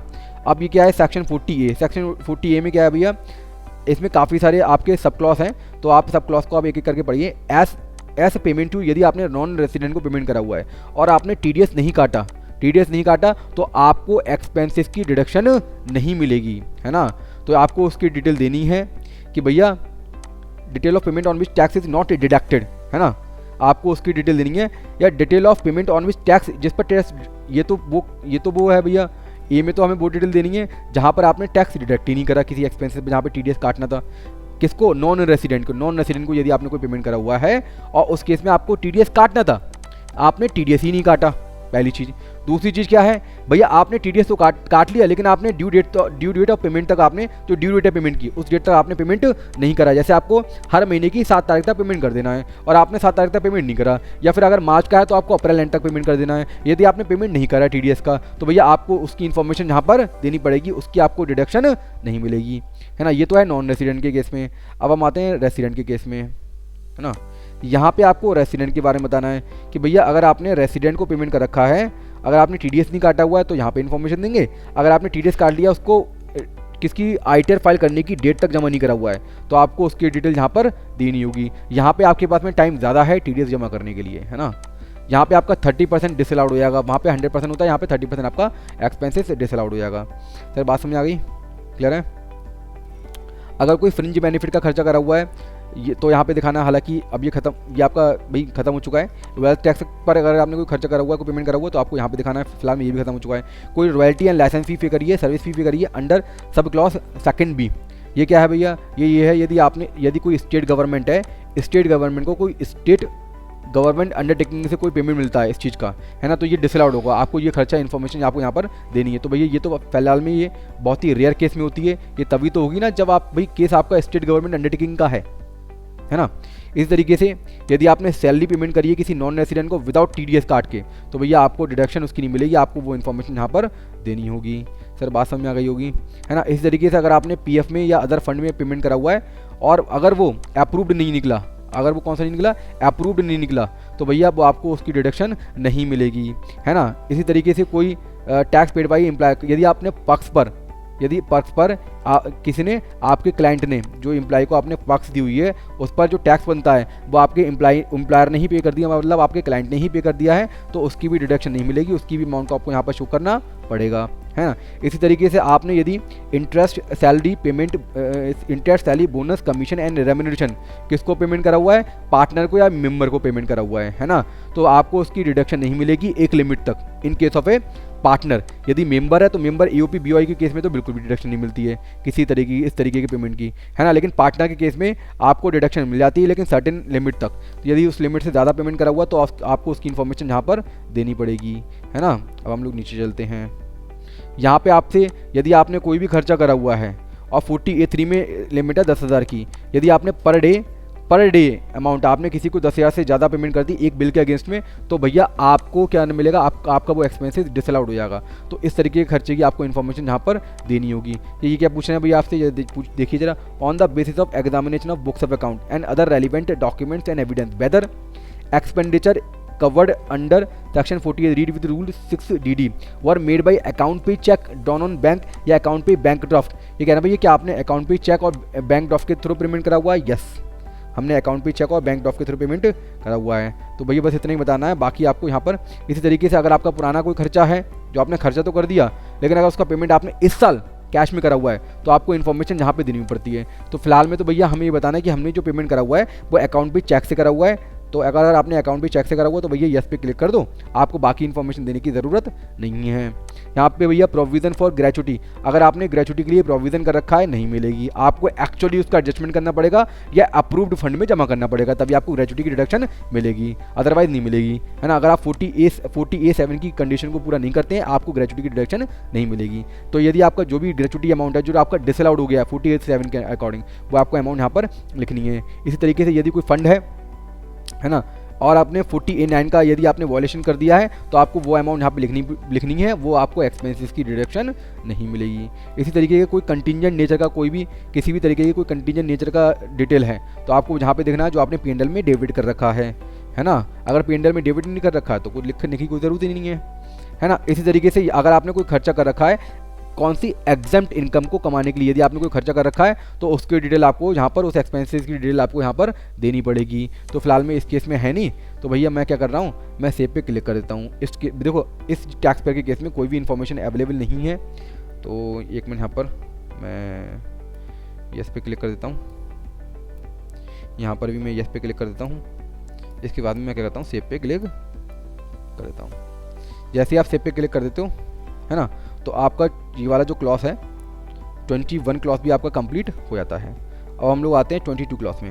22 क्लॉस में जैसे आप क्लिक करते हैं आपसे पूछा जाता है कि भैया आप ये बताइए क्या आपने MSME जो जिनके पास में MSME का रजिस्ट्रेशन है इनको आपको क्या पेमेंट करना था? क्या आपने इनको टाइम पे पेमेंट नहीं करा? अगर टाइम पे पेमेंट नहीं करा हुआ तो आपको ना इनको इंटरेस्ट देना पड़ता है। तो यदि ऐसा कोई इंटरेस्ट है तो भैया उस इंटरेस्ट की अमाउंट आपको यहाँ पर डालनी पड़ेगी, क्योंकि उसकी डिडक्शन आपको नहीं मिलेगी, है ना। तो फिलहाल में इस केस में नहीं है, मैं सेव पे क्लिक करके आगे बढ़ जाता हूँ, है ना। अब मैं आता हूँ क्लॉस आगे के क्लॉसों में। ये आपका है क्लॉस 23 में क्या पूछना है भैया आपसे? 23 में पूछना है भैया कोई भी payment any payment made to a specified person. ये कौन है स्पेसिफाइड पर्सन? स्पेसिफाइड पर्सन होते हैं, ये होते हैं आपके रिलेटिव, है ना, रिलेटिव होते हैं। यदि आपने रिलेटिव को कोई पेमेंट करा हुआ है ना, तो आपको उसकी डिटेल यहाँ पर देनी होगी। देखो अमाउंट डिसअलाउड होगी या नहीं होगी वो एक अलग बात है, बट आपको यदि आपने आपका जो आपके रिलेटिव पर्सन है ना, उनको यदि आपने पेमेंट करा हुआ है ना, तो आपको वो डिटेल यहाँ पर देनी पड़ेगी, है ना। चाहे वो अमाउंट जैसे अगर आप पार्टनर जैसे पार्टनरशिप फर्म है, यदि फर्म अपने पार्टनर को सैलरी इंटरेस्ट का पेमेंट करती है तो उसको इस क्लॉज में उसको दिखाना पड़ेगा। चाहे वो इंटरेस्ट आपका, देखो यहाँ पर ये नहीं कह रहे हैं कि आपको सिर्फ यहाँ पे डिसअलाउंस वाला पोर्शन लिखना है ना। डिसअलाउंस पोर्शन की बात नहीं है यहाँ पे। अगर आपने अलाउएबल एक्सपेंसेस भी यदि आपने पेमेंट करा हुआ है ना अपने रिलेटिव पार्टी को, तो आपको उसकी डिटेल देनी होगी। यहाँ पे रिलेटिव्स कौन है, स्पेसिफाइड पर्सन कौन है, इसके लिए ब्रॉड डेफिनेशन है, आप देख सकते हैं। यदि आपके पास में होल्डिंग पावर भी है ना, किसी को क्या करने की पावर है, किसी को होल्ड करने की पावर है ना, सिग्निफिकेंट पावर है, तो अभी आपको इसकी डिटेल यहाँ पर देनी पड़ेगी। यदि आपके पास में 20% वोटिंग पावर है, या आपका उसके पास में या उनकी आपके पास में है, तो आपको यदि आप उनको पेमेंट कर रहे हो तो आपको उसकी डिटेल यहाँ पर देनी पड़ेगी कि भैया नेचर ऑफ पर्सन क्या है, नेम ऑफ द पर्सन क्या है ना, पैन नंबर उसका देना पड़ेगा, आधार नंबर देना पड़ेगा, आपके साथ में उसका रिलेशन बताना पड़ेगा और नेचर ऑफ ट्रांजैक्शन लिखना पड़ेगा। इस तरीके से अमाउंट भी आपको सब बतानी पड़ेगी, है ना। यहाँ पे आपको अमाउंट भी बतानी पड़ेगी। तो फिलहाल में इस केस में नहीं है, क्योंकि ये क्या है, प्रोप्राइटरशिप फर्म है। तो इस केस में या हमने जो सैलरी वगैरह पेमेंट करी वो भी हमने अपने रिलेटिव को नहीं करी है। हम सेव पे क्लिक करके आगे बढ़ जाते हैं। हम लोग आगे बढ़ते हैं, हम जाते हैं 24 क्लॉज पे। 24 क्लॉज पे क्या पूछना है भैया? 24 क्लॉज पे पूछना है भैया amount deem to be profit and gain. Amount deem to be profit and gain मान ली गई है। देखो आपने ना इन सेक्शन का उपयोग करके यदि आपने कोई भी एक्सपेंसेस क्लेम किया तो भैया इन सेक्शन में ना कुछ कंडीशन दे रखी हैं। अगर आपने उस कंडीशन का वायलेशन कर दिया बाद में, तो भैया जो आपने एक्सपेंस क्लेम करा हुआ है वो आपकी उस साल में इनकम मान लिया है जिस साल में आपने इसका वायलेशन करा हुआ है। जैसे अगर बात करें तो भैया इन दो सेक्शन के अंतर्गत, ये इन सेक्शन के अंतर्गत अगर आप कोई एसेट्स परचेज करते हो उसके 8 साल के अंदर आपको बेचना नहीं है उसको। यदि आपने 8 साल से पहले बेच दी तो भैया जो भी आपने एक्सपेंस क्लेम करा हुआ उसको आपको रिवर्स करना पड़ेगा, मतलब आपकी केस में डीम्ड इनकम मान ली जाएगी। तो फिलहाल में ऐसा है नहीं, और ये आपकी स्पेसिफिक सेक्शन है। तो फिलहाल में ये दो सेक्शन तो खत्म हो चुकी हैं। बाकी और सेक्शन हैं जो अभी चल रही हैं, है ना। एक तो यही है 33 ए बी, ये आपके किसी केस में है, ये टी कॉफ़ी एंड रबर वाला जो बिजनेस है उस केस में मिलती है आपको डिडक्शन। तो यदि भैया उनकी जो कंडीशन दे रखी है उस सेक्शन को यदि आप वॉलेट करते हो तो आपको यहाँ पर क्या देना पड़ेगा, अपनी वो डीम्ड प्रॉफिट वाली अमाउंट यहाँ पर बतानी पड़ेगी, है ना। तो फिलहाल में इस केस में नहीं है, मैं सेव पे क्लिक करके आगे बढ़ जाता हूँ। अब हम लोग आगे चलते हैं। अब हमारे 25 क्लॉज रह गए, 25 क्लॉज पे हम लोग आ चुके हैं। 25 क्लॉज में क्या पूछा हुआ भैया, 25 क्लॉज में पूछा हुआ है जो प्रॉफिट चार्जेबल है अंडर सेक्शन 41 में काफ़ी सारी सबसेक्शन है। 41 में सबसेक्शन में आपको एक दो बता देता हूँ। देखिए एक तो है सबसेक्शन 1, सबसेक्शन 1 में क्या है, कोई भी आपका एक्सपेंडिचर है ना जो आपने P&L में ऑलरेडी डेबिट कर दिया है लेकिन बाद में ये वाला एक्सपेंडिचर आपको रिकवर हो जाता है, किसी से भी रिकवर हो जाए तो आपको वो डिटेल यहाँ पर देनी पड़ेगी। इसी तरीके से 41(4) इसमें क्या है, यदि आपने कोई बैड डेब्ट्स क्लेम कर लिया P&L में एज एक्सपेंसेस, बाद में ये बैड डेब्ट्स रिकवर हो जाता है तो ये 41(4) में आपकी इनकम मान ली जाएगी। तो आपको इस तरीके से जो भी इनकम है ना, जो 41 में चार्जेबल है उसकी डिटेल आपको यहाँ पर देनी पड़ेगी। हालांकि इस केस में कोई भी नहीं है तो मैं सेव पे क्लिक करके आगे बढ़ जाता हूँ। अब आता हूँ एक मिनट, हाँ यहाँ पे 26 पे आता हूँ। 26 पे आपको क्लिक करना है। 26 पे क्लिक करने के बाद में यहाँ पे आपसे डिटेल पूछी गई है कि भैया in respect of any sum refer to in clause A B C D E F G of section 43B। 43B में भैया ये कह रहे हैं कि भैया कोई भी आपने एक्सपेंसेस दिखा हुआ है अपने P&L में, ये आपको डिडक्शन तभी मिलेगी इनकी जब आप इनका एक्चुअल पेमेंट कर दोगे। कब तक, due date of return filing तक, है ना। तो भैया आपको उसकी डिटेल देनी है। तो भैया पहले क्या है, प्री एग्जिट, कोई भी ऐसा एक्सपेंडिचर जो पहले प्री एग्जिट है जिसका पेमेंट आपने करा ही नहीं है और आपने वो डिडक्शन पिछले साल ली भी नहीं है, अगर ली नहीं है तो आपको भैया उसकी डिटेल यहाँ पर देनी है, जहाँ पर देनी है और बताना है कि भैया आपने क्या प्रीवियस ईयर में पेमेंट कर दिया उसका। अगर प्रीवियस ईयर में पेमेंट कर दिया तो आपको इन्फॉर्मेशन यहाँ पर देनी है। अगर आपने अभी भी पेमेंट नहीं करा हुआ है तो आपको इसकी इन्फॉर्मेशन यहाँ पर देनी है, क्योंकि भैया इसका जब आप पेमेंट करोगे उस साल आपको डिडक्शन मिल जाएगी, है ना। इसी तरीके से ये क्या कहना है भैया, ये कहना है आपने not paid on and before the aforesaid date, आपने कोई भी एक्सपेंडिचर आपने पेमेंट नहीं किया हुआ है ड्यू डेट तक। ये कौन सा, एक मिनट थोड़ा सा मैं आगे बढ़ गया, वो तो था पुराना वाला। ये है आपका इस साल आपने इनकर किया हुआ कोई भी एक्सपेंडिचर, है ना, जो 43B के अंतर्गत आता है। जैसे अगर कोई इंटरेस्ट है ना, इंटरेस्ट की रिडक्शन आपको तभी मिलेगी अगर आपने फाइनेंशियल इंस्टीट्यूशन से ले रखा है, बैंक से ले रखा है, जब आप इसका एक्चुअल में पेमेंट 43B के according due date of return तक कर दोगे, है ना। तो भैया आपने कोई भी इंटरेस्ट आपने इस साल इनकर्ड करा, क्लियर, और आपने ड्यू डेट से पहले पेमेंट कर दिया, वो आपका ड्यू है। कब ड्यू है, वो आपका 31 मार्च को ड्यू है, 31 मार्च को ड्यू है, लेकिन आपने उसका पेमेंट कर दिया है रिटर्न फाइलिंग की डेट तक, तो आपको उसकी डिटेल यहाँ पर देनी पड़ेगी। जैसे इस केस में जीएसटी की लायबिलिटीज आप देखोगे बैलेंस शीट में, जीएसटी की लायबिलिटी खड़ी हुई है 48,566 रुपये की, सॉरी 48,566 रुपये की, है ना। तो ये लायबिलिटी खड़ी हुई है, ये आपको P&L, ये आपको बैलेंस शीट से मिल जाएगी। इसका पेमेंट रिटर्न फाइलिंग की डेट से पहले हो चुका है तो आपको उसकी डिटेल यहाँ पर देनी है। अगर रिटर्न फाइलिंग की डेट से पहले पेमेंट नहीं हुआ है तो आपको उसकी डिटेल यहाँ पर देनी होती है ना। देखो ये वाले ट्रांजैक्शन हो गए इस साल के एक्सपेंसेस हो गए आपके, और वो जो ए वाला जो कॉलम था ना, यहाँ पे ये वाला क्लॉज जो था, यहाँ पे हमें देनी पड़ती है पुराने एक्सपेंडिचर, है ना, जिसकी डिडक्शन आपको पुराने साल में नहीं मिली है, उसकी आपको डिटेल यहाँ पर देनी होती है। अब हम लोग चलते हैं आगे। यहाँ पे क्या पूछा है, state whether sale tax, good service tax, custom duty, excise duty या any other indirect taxes and cess duty is pass, क्या आपने जो भी इनडायरेक्ट टैक्सेस हैं, क्या वो कोई भी इनडायरेक्ट टैक्सेस क्या P&L के थ्रू रूट हुए हैं, तो भैया इस केस में नहीं हुए हैं P&L के थ्रू रूट। तो यहाँ पे मैं क्या कर दूंगा, नो कर दूंगा और सेव पे क्लिक कर दूंगा। जैसे ही मैं सेव पे क्लिक करूँगा अब मेरे ना 26 क्लॉज तक कंप्लीट हो जाते हैं। अब मैं आता हूँ 27 क्लॉज में। 27 क्लॉज में जैसे आप क्लिक करते हो, 27 क्लॉज में आपसे क्या पूछ रहे हैं भैया, 27 क्लॉज में आपसे पूछ रहे हैं भैया एक काम करिए, आप ना कोई भी सैंडविच वैल्यू एडेड टैक्स मतलब जीएसटी का क्रेडिट आप कह सकते हो, जीएसटी का क्रेडिट, जीएसटी के क्रेडिट की अमाउंट आपको बतानी है। क्या बताना भैया, आपने पूरे साल में कितना अवेल करा, कितना यूटिलाइज करा, उसका ओपनिंग क्या है, उसका क्लोजिंग क्या है, ये आपको डिटेल यहाँ पर देनी होती है। तो फिलहाल में जो ये टैक्स पेयर हैं इन्होंने ये डिटेल प्रोवाइड नहीं करी हुई है, तो मैं यहाँ पर ना नो कर देता हूँ, इन्होंने ये प्रोवाइड ही नहीं करी है ना।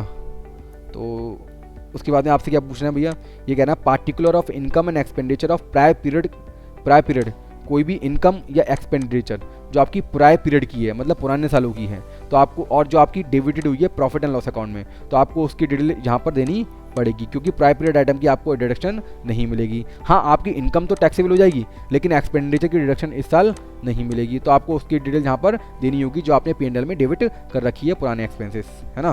तो अब आपके 27 क्लॉज तक कंप्लीट हो चुके हैं। क्लियर। अब हम लोग चलते हैं 28 से 32 वाले क्लॉज में। इसमें हम लोग क्लिक करते हैं। जैसे आप इस पर क्लिक करोगे ये आपको एक एक करके क्लॉज भरना पड़ेगा। हाँ भैया, तो अब हम चलते हैं क्लॉज 28 टू 32 पे, को हम किस तरीके से भरेंगे, फिलअप करेंगे, है ना। सबसे पहले हम लोग चलते हैं 28 पर। 28 पे क्या इन्फॉर्मेशन मांग रहे हैं, है ना, क्या मांग रहे हैं भाई, कह रहे हैं एक तो पहली बात तो ये ब्लॉक आ रहा है। ब्लॉक क्यों आ रहा है भैया, ये कह रहे हैं whether during the previous year the assessee has received any property being share of a company not being a company in which public are substantially interested. पहली बात तो ये वाला जो सेक्शन है वो आज के टाइम में इफेक्टिव है नहीं। आज के टाइम में ये इफेक्टिव नहीं है, क्योंकि ये जो इफेक्टिवनेस थी इसकी 1/4/2017 तक थी। तो भैया ये वाला वैसे ही पता नहीं क्यों ये वाला क्लॉज दे रखा है, बट ये वाला क्लॉज रेलिवेंट है आज के टाइम पे, है ना। तो फिलहाल मैं सेव पे करके क्लिक करके मैं आगे बढ़ जाता हूँ। अब हम लोग चलते हैं नेक्स्ट क्लॉज पे 29 क्लॉज में हमसे ये क्या मांग रहे हैं देखते हैं क्लिक करके। हाँ, whether during the previous year the assessee received any consideration for issue of share. देखो यहाँ पर क्या है, यदि कंपनी है, क्योंकि जिसका हम अभी ऑडिट तैयार कर रहे हैं वो कंपनी तो है नहीं। मैं एक बार समझा दे रहा हूँ आपको। यदि कंपनी है, यदि आप प्राइवेट कंपनी है और आपने शेयर इशू करे, और वो भी शेयर इशू करे, वो भी प्रीमियम पे करे, और प्रीमियम पे करने के बाद में अमाउंट इतनी है शेयर की कि वो फेयर मार्केट वैल्यू से ज्यादा है। कितनी है, फेयर मार्केट वैल्यू से ज्यादा है। अगर ऐसा है तो fair market value minus issue price, जो डिफरेंस होगा वो आपके हैंड में क्या मानी जाएगी भैया, आपके हैंड में मतलब कंपनी के हैंड में वो अमाउंट क्या हो जाएगी, टैक्सेबल हो जाएगी। तो फिलहाल में ये कंपनी तो है नहीं, तो हमें ये वाला अमाउंट लिखना ही नहीं है ना, फिलहाल में, है ना, क्योंकि ये वाली डिटेल हमें देनी नहीं है, क्योंकि हम कंपनी नहीं है। जो जिसका हम अभी ऑडिट रिपोर्ट प्रिपेयर कर रहे हैं वो कंपनी नहीं है। आगे, whether any amount is to be including as a income chargeable under the head of income from other sources. देखो आपको वो वाली अमाउंट देनी है। कौन सी अमाउंट देनी है, आपने ना कोई कैपिटल असेट्स बेचने का कॉन्टेक्ट किया, इसके अगेंस्ट में आपने कुछ पैसा एडवांस में भली ले लिया, एडवांस में आपने मनी टोकन के रूप में ले लिया। अब इसको आपने ड्यूरिंग द प्रीवियस ईयर इस अमाउंट को, चूंकि आपका जो एग्रीमेंट था वो हो गया, वो क्या हो गया, कैंसिल हो गया। जो जिसको आपने एग्रीमेंट बेचने का कॉन्टेक्ट किया था उसने कैंसिल कर दिया। आपने क्या करा, ये जो एडवांस मनी है इसको फॉरफिटेड कर लिया। तो भैया जिस ईयर में आपने एडवांस मनी को फॉरफिटेड करा ना, उस ईयर में वो आपकी इनकम फ्रॉम अदर सोर्सेज का पार्ट मानी जाएगी। तो भैया डिपार्टमेंट ये चाहता है भैया ऐसी इस तरीके की कोई अमाउंट हो तो वो आप हमें बता दो ढूंढ के, जैसे कि हम उस पर टैक्स प्रॉपर तरीके से टैक्स लगा सकें। बात समझ में आई भैया, है ना। आगे चलते हैं भैया, आगे क्या पूछ रहे हैं भैया, आगे ये पूछ रहे हैं whether any amount is to be included as income chargeable under the head of income from other sources. यहाँ पे क्या मांग रहे हैं, यहाँ पे आपसे पूछ रहे हैं भैया गिफ्ट अमाउंट है, क्या आपके हैंड में गिफ्ट अमाउंट को टैक्सेबल हुई है। Section 56 sub section 2 cross x के अकॉर्डिंग अगर गिफ्ट अमाउंट है, जैसे गिफ्ट अमाउंट कौन सी है, अगर आप पूरे ड्यूरिंग द प्रीवियस ईयर 50,000 से ज्यादा अमाउंट कैश में ले लेते हो ना, तो टोटल अमाउंट टैक्सेबल हो जाती है। या आप शेयर, ज्वेलरी, है ना, प्रॉपर्टी, कोई प्रॉपर्टी मतलब इमूवेबल प्रॉपर्टी यदि आप ले लेते हो एज गिफ्ट के रूप में, या अगर आप बेनिफिट लेते हो वो बेनिफिट आपका 50,000 से ज्यादा का है, तो उस केस में आपके हैंड में टैक्सेबल, आपके हैंड में इनकम फ्रॉम अदर सोर्सेज का पार्ट माना जाएगा, मतलब वो गिफ्ट टैक्सेबल होगा। कुछ एक्सेप्शनल केसेस हैं, एक्सेप्शनल की हम बात नहीं कर रहे हैं। अगर आपको गिफ्ट अमाउंट टैक्सेबल है ना, income chargeable under the head of income from other sources है, तो आपको वो अमाउंट कहाँ पर, वो आपको अमाउंट यहाँ पर देनी होगी। फिलहाल में इस केस में नहीं है, तो हम इसको भी ड्रॉप कर देते हैं और सेव पे क्लिक कर देते हैं। यहाँ पे नो कर देना है हमें, नो, और यहाँ पे भी हमें कर देना है ना। अब हम कर देते हैं सेव पे क्लिक। जैसे आप सेव पे क्लिक कर देते हैं आपका 29 क्लॉज भी कंप्लीट हो जाता है। अब हम आते हैं क्लॉज 30 पे। क्लॉज 30 पे यहाँ पे ना कंप्लीटेड वर्ड लिखा हुआ आ रहा है, क्योंकि यहाँ पे कुछ इन्फॉर्मेशन थी होगी, है ना, तो वो भाई अगर आपने सेव नहीं करी है तो यहाँ पे इसलिए इनकम्प्लीट लिखा हुआ है। था मैं बेसिकली ना इस क्लॉज के अंदर गया था, बट अमाउंट चूंकि अमाउंट नहीं थी तो मैंने यहाँ पर नहीं लिखी है, और इसलिए वो मैंने वही इनकम्प्लीट लिखा हुआ आ रहा था। कोई दिक्कत की बात नहीं है, फिलहाल मैं इस क्लॉज के अंतर्गत आ चुका हूँ, और इस क्लॉज में आपसे क्या पूछ रहे हैं हम लोग एक करके बात करते हैं। पहले पूछ रहे हैं भैया कृपया करके आप हमें, यदि आपने लोन लिया हुआ है हुंडी पर, अगर आपने लोन लिया हुआ हुंडी पर, या आपने उसका रीपेमेंट करा जो आपने लोन लिया था हुंडी पर, और अगर आपने otherwise then on account pay check करा हुआ है तो भैया अगर ऐसा है तो उसकी डिटेल आप यहाँ पे दे दीजिए। तो फिलहाल में ऐसा है नहीं, हमने हुंडी पर कोई लोन ही नहीं लिया हुआ है, इस टैक्स पेयर ने हुंडी पर कोई लोन नहीं लिया हुआ है।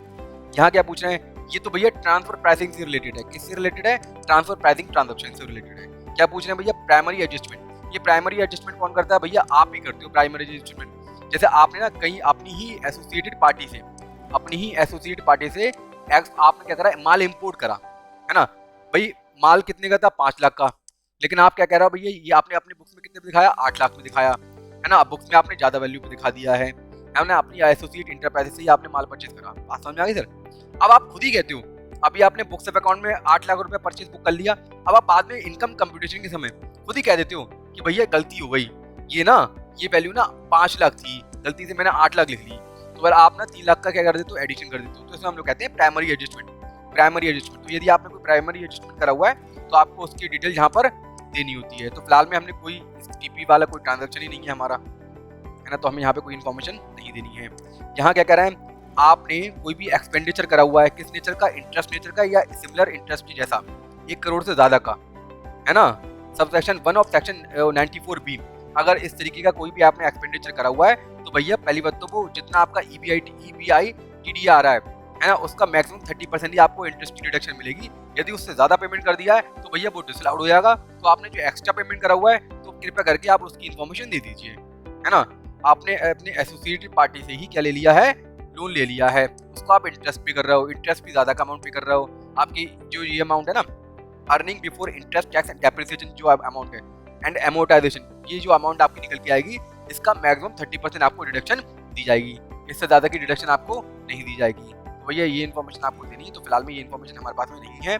यहाँ पे नेक्स्ट क्या पूछ रहे हैं, हालांकि ये आपका डेफर्ड हो चुका है 31 मार्च 2022 तक का। पूछ क्या रहे हैं, कोई भी ऐसा ट्रांजैक्शन जो इम्परमिसिबल अवॉइडेंस अरेंजमेंट हो, कोई भी आपने ऐसा अरेंजमेंट करा हुआ है जिससे आप क्या कर रहे हो? टैक्स की सेविंग कर रहे हो, है ना, टैक्स को क्या कर रहा है? टैक्स को अवॉइड कर रहे हो। तो भैया इस तरीके का कोई अरेंजमेंट है तो भैया सीए से कहा गया है कि चार्टर्ड अकाउंटेंट जी आपने इसको ढूंढ के बताइए और यहाँ पे रिपोर्ट कर दीजिए कि भैया अगर किसी आपके जो टैक्स पेयर हैं उसने इस तरीके का कोई अरेंजमेंट करा हुआ है जिससे वो टैक्स की चोरी कर रहा है, तो टैक्स की चोरी कर रहा है तो भैया कृपया करके आप वो बता दीजिए। तो फिलहाल में यहाँ पर कोई अरेंजमेंट नहीं है ऐसा, आप सेव पे क्लिक कर देंगे।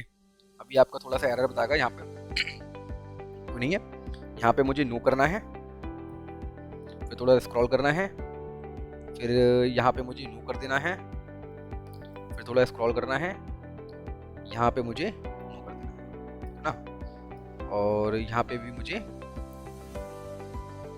नो कर देना है। अब मैं सेव पे क्लिक कर दूंगा। क्लियर? आपका क्लॉज ये वाला ही पूरा कंप्लीट हो चुका है। और हम आते हैं क्लॉज 31 पे। यहाँ पे क्या पूछ रहे हैं भैया, यहाँ पे आपसे पूछते हैं कि भैया अभी ना यहाँ पे लोन वगैरह का इन्फॉर्मेशन यहाँ पे आपसे पूछते हैं, है ना। ये क्या पूछ रहे हैं भैया, कह रहे हैं पार्टिकुलर ऑफ ईच लोन या deposit in amount exceeding the limit. यहाँ पे लिमिट सेक्शन 269 में कितनी रखी? 20,000 की। अगर आपने भैया 20,000 से ज्यादा का लोन लिया है ना, taken and accepted during the previous year, तो भैया उस डिटेल को आप यहाँ पे दे दीजिए। अगर आपने 20,000 से ज्यादा का लोन ड्यूरिंग द ईयर लिया हुआ है तो आपको वो डिटेल यहाँ पर देनी है। नाम देना है किसे लिया है ना, उसका एड्रेस देना है ना, आपको उसका पैन नंबर मैंडेटरी नहीं है, आधार नंबर ही मैंडेटरी नहीं है, अमाउंट कितना लिया है ये इन्फॉर्मेशन आपको देनी है ना, अमाउंट कितना लिया है। अमाउंट के बाद में कह रहे हैं भैया क्या ये लोन आपने जो लिया है वो क्या इस साल खत्म हो चुका है? नहीं हो चुका है भैया, जो भी है जो भी डिटेल आपको देनी पड़ेगी। मैक्सिमम आउटस्टैंडिंग अमाउंट किसी भी डेज में कितनी रही है वो आपको यहाँ पर बतानी है ना। तो इस तरीके से आपको इन्फॉर्मेशन यहाँ पर देनी होगी, है ना। तो ये भी ये पूछ रहे हैं भैया वेदर लोन या deposit was taken and accepted by cheque या बैंक ड्राफ्ट या use of electronic clearance system through a bank account, आपको ये डिटेल यहाँ पर देनी होगी, है ना। In case of a loan deposit was taken and accepted by account by cheque या bank draft, whether same was taken या accepted by account pay cheque या अकाउंट पे बैंक ड्राफ्ट। तो आपको ये भी बताना पड़ेगा जो आपने चेक के माध्यम से या जो आपने डीडी के माध्यम से पेमेंट लिया हुआ है, क्या वो अकाउंट पे चेक था, अकाउंट पे बैंक ड्राफ्ट था, ये भी आपको बताना पड़ेगा, है ना। तो इस तरीके से आपको यहाँ पे भी इन्फॉर्मेशन देनी है लोन से रिलेटेड जो आपने लिया हुआ, और इस क्लॉज में भी आपको इन्फॉर्मेशन, बी वाले क्लॉज में भी आपको इन्फॉर्मेशन देनी होगी। नीचे स्क्रॉल करते हैं भैया, है ना। यहाँ पे आपसे क्या पूछ रहा है भैया, एसटी वाले में बीए में क्या पूछ रहा है भैया, पार्टिकुलर ऑफ ईच रिसिप्ट। यहाँ पे आपने कोई भी रिसिप्ट करा होगा in amount exceeding the limit specified 269 ST. वो कितनी है भैया, लिमिट कितनी है, 2 लाख रुपए की है ना। तो एसटी में क्या कह रहा है कि भैया in the aggregate from a person, आपने किसी पर्सन से इन अ डे या in respect of a single transaction, in a day या in respect of a single transaction, आपने एक दिन में एक पर्सन से 2 लाख रुपए से ज्यादा रिसीव करा, या एक सिंगल ट्रांजैक्शन यदि आपने ट्रैक्टर बेचा 5 लाख का, इस 5 लाख के अगेंस्ट में आपने कितने भी दिनों में 2 लाख रुपए से ज्यादा रिसीव करा, तो आपको उसकी इन्फॉर्मेशन यहाँ पर देनी होगी, है ना। In respect of a single transaction related to one event, या इस एक इवेंट के रिलेशन में अगर आपने 2 लाख रुपए से ज्यादा रिसीव कर लिए from a person during the previous year where such amount is otherwise than by account pay cheque. देखो अगर आपने ये अकाउंट पे चेक के अमाउंट के रूप में यदि रिसीव करे तो डिटेल नहीं देनी है। यदि आपने otherwise than by account pay cheque या use of electronic clearance system, है ना, या ड्राफ्ट, इनका यूज करे बिगर आपने किसी और माध्यम से पैसा रिसीव करा हुआ है, तो भैया आपको ये जो लिमिट है 2 लाख रुपए की से ज्यादा रिसीव करा हुआ है, तो आपको इन्फॉर्मेशन यहाँ पर देनी होगी, है ना। ये इन्फॉर्मेशन आपको यहाँ पर देनी होगी, है ना। ये सब बताना पड़ेगा, नाम बताना पड़ेगा, एड्रेस बताना पड़ेगा और नेचर ऑफ ट्रांजैक्शन बताना पड़ेगा। ये सब इन्फॉर्मेशन आपको यहाँ पर देनी होगी, है ना। तो फिलहाल में ऐसी कोई भी अमाउंट नहीं है, डेट ऑफ रिसीप्ट भी आपको देना पड़ेगा। फिलहाल में ऐसा कुछ भी नहीं है, तो हम लोग चलते हैं यहाँ पर, इसको भी हम लोग ड्रॉप कर देते हैं क्योंकि यहाँ पर भी कुछ नहीं है ऐसा। एसटी अब आता है, एसटी को हम इग्नोर कर देते हैं। अब आते हैं, ये मांगते हैं लोन। देखो आपने जो लोन लिया है ना, उसका आप रीपेमेंट कर रहे हो, क्या कर रहे हो, रीपेमेंट कर रहे हो। अगर ये अमाउंट 20,000 से ज्यादा की है रीपेमेंट करने वाली अमाउंट, है ना, तो आपको उसकी इन्फॉर्मेशन यहाँ पर देनी पड़ेगी, पेई का नाम बताना पड़ेगा, एड्रेस बताना पड़ेगा, पैन नंबर बताना पड़ेगा, ये सब इन्फॉर्मेशन आपको यहाँ पर देनी पड़ेगी। तो फिलहाल में इस केस में ना तो हमने कोई लोन लिया है, ना ही हमने कोई लोन का रीपेमेंट करा है, तो यहाँ पे अभी हम लोग सेव करके क्लिक कर देते हैं। और ये एसटी वाला है ना, एसटी वाला ये सेल से रिलेटेड मानो आप इसको, सेल अगर आपने सेल करी है, सेल के अगेंस्ट में आप अगर आपका 2 लाख रुपए से ज्यादा सिंगल डे में आप रिसीव नहीं कर सकते किसी एक पर्सन से, या फिर अगर सिंगल बिल की अमाउंट 5 लाख की है तो 5 लाख के अगेंस्ट में कितने भी दिनों में आप 2 लाख रुपए से ज्यादा रिसीव नहीं कर सकते, है ना। तो भैया ये आपका क्लॉज 30 से रिलेटेड, क्लॉज 31 से रिलेटेड कोई इन्फॉर्मेशन नहीं है हमारे पास में। हम सेव पे क्लिक करके आगे बढ़ जाते हैं। हमने सेव कर लिया, सेव पे क्लिक करके आगे बढ़ जाते हैं। तो अब आपका 31 तक हो गया है। इस क्लॉज में हम लोग 32 पे चलते हैं। क्लॉज 32 पे, क्लॉज 32 पे हमसे क्या मांग रहे हैं भैया, क्लॉज 32 पे मांग रहे हैं भैया एक काम करिए आप हमें ना ब्राउट फॉरवर्ड लॉस, जो आपको पुराना लॉस चला रहा है या डेप्रिसिएशन जो पुराना चला रहा है, in the following manner to the extent available, तो आपको इसकी इन्फॉर्मेशन देनी है। असेसमेंट ईयर देना है, किस ईयर का है, नेचर ऑफ लॉसेस देना है, कि कौन सा लॉसेस है वो, है ना। अमाउंट ऐसे रिटर्न देनी है, कितना रिटर्न में हमने दिखा दिया है, लॉस जो एडजस्टेड हो चुका है, लॉस जो आपको नॉट अलाउड होगा यदि आपने इन सेक्शनों का बेनिफिट ले लिया है, तो वो अमाउंट आपको जहाँ पर दिखनी है। तो इस तरीके से आपको डिटेल यहाँ पर देनी होगी, है ना। अभी आपका एडिशनल डेप्रिसिएशन का जो एडजस्टमेंट है वो आपको देना है, अमाउंट असेस्ड कितनी है ना, वो आपको यहाँ पर देनी है। तो ये सब इन्फॉर्मेशन आपको यहाँ पर लोन से लॉस से रिलेटेड वो आपको इन्फॉर्मेशन यहाँ पर देनी होगी। बी पॉइंट पे क्या कह रहे हैं, देखो अगर ये कंपनी का केस है, किसका केस है, कंपनी का केस है, तो भैया कंपनी का केस है तो कंपनी की जो शेयर होल्डिंग है, शेयर होल्डिंग चेंज होने के कारण जो आपका 79 में दे रखा है, सेक्शन 79 में, कि आपका इतना लॉस कैरी फॉरवर्ड नहीं होगा यदि क्या हो जाता है, यदि शेयर होल्डिंग में चेंजेस होता है ना, whether change in the share holding of a company has take place in the previous year due to which the loss incurred prior to the previous year cannot be allowed to be carry forward, है ना। तो यदि एक जो limit दे रखी है उससे ज्यादा यदि आप होल्डिंग में चेंज करते हो तो आपका वो लॉस कैरी फॉरवर्ड, उतना लॉस कैरी फॉरवर्ड नहीं होगा। तो हालांकि फिलहाल में इस केस में ऐसा कुछ नहीं है, कंपनी का केस ही नहीं है ना। तो यहाँ पे हम क्या कर देंगे, कर देंगे। उसके बाद में ये क्या कह रहा है, वेदर असली has incurred any speculative losses, क्या स्पेकुलेटिव लॉसेस है आपका, कोई स्पेकुलेटिव बिजनेस ही नहीं है हमारा, तो स्पेकुलेटिव लॉसेस क्यों हुआ। तो यहाँ पे मैं नो पे क्लिक कर देता हूँ, यहाँ पे नो पे क्लिक कर देते हैं, है ना। इस तरीके से ये क्या पूछ रहा है यहाँ पे, स्पेसिफाइड कोई बिजनेस का लॉसेस है, कोई लॉसेस नहीं है स्पेसिफाइड बिजनेस का, कोई मैं नो कर देता हूँ, है ना। क्या कोई स्पेकुलेटिव बिजनेस है, स्पेकुलेटिव क्या कोई income deem to be speculative मानी गई है इस साल, जो एक्सप्लेनेशन टू सेक्शन 73 में रखा है, तो भैया वो भी कोई नहीं है ना। तो उसको भी मैं यहाँ पर कर देता हूँ। अब नो करने के बाद में आपको क्या करना है, सेव पे क्लिक करना है। जैसे आप सेव पे क्लिक करते हो आपके 32 तक क्लॉज कंप्लीट हो जाते हैं। अब हम लोग चलते हैं क्लॉज 33 से लेके 44 पे। 33 में क्या दिखाना है हमारे लिए, देखिए 33 में यदि आपने कोई भी डिडक्शंस का क्लेम करा हुआ है 80C से लेके 80U तक, तो आपको यहाँ पे दिखाना है चैप्टर 6A वाली या चैप्टर 3 वाली। ये चैप्टर 3 वाली क्या है, 10A वाली, 10AA वाली, है ना। SEZ वाली जो होता है ना, SEZ वाला जो बेनिफिट होता है, यदि आपने क्लेम करा हुआ है तो आपको यहाँ पर देना है। फिलहाल में यहाँ पे एक ही डिडक्शन का क्लेम करा हुआ है, 80DTA का इंटरेस्ट ऑन सेविंग, तो वो हमने दिखा दिया यस पे क्लिक करके। अगर आपने और भी डिडक्शन क्लेम करी होती तो वो आप यहाँ पे दिखा देते हैं। तो यहाँ पे हम सेव पे क्लिक कर देते हैं। ये आपका 33 क्लॉज कंप्लीट हो जाता है। अब हम लोग आगे चलते हैं। क्लॉज 34 में आपको क्या डिटेल देनी है भैया? क्लॉज 34 में देनी है कि भैया आप पे क्या TDS काटने की रिस्पॉन्सिबिलिटी बनती है क्या TDS काटने की रिस्पॉन्सिबिलिटी बनती है?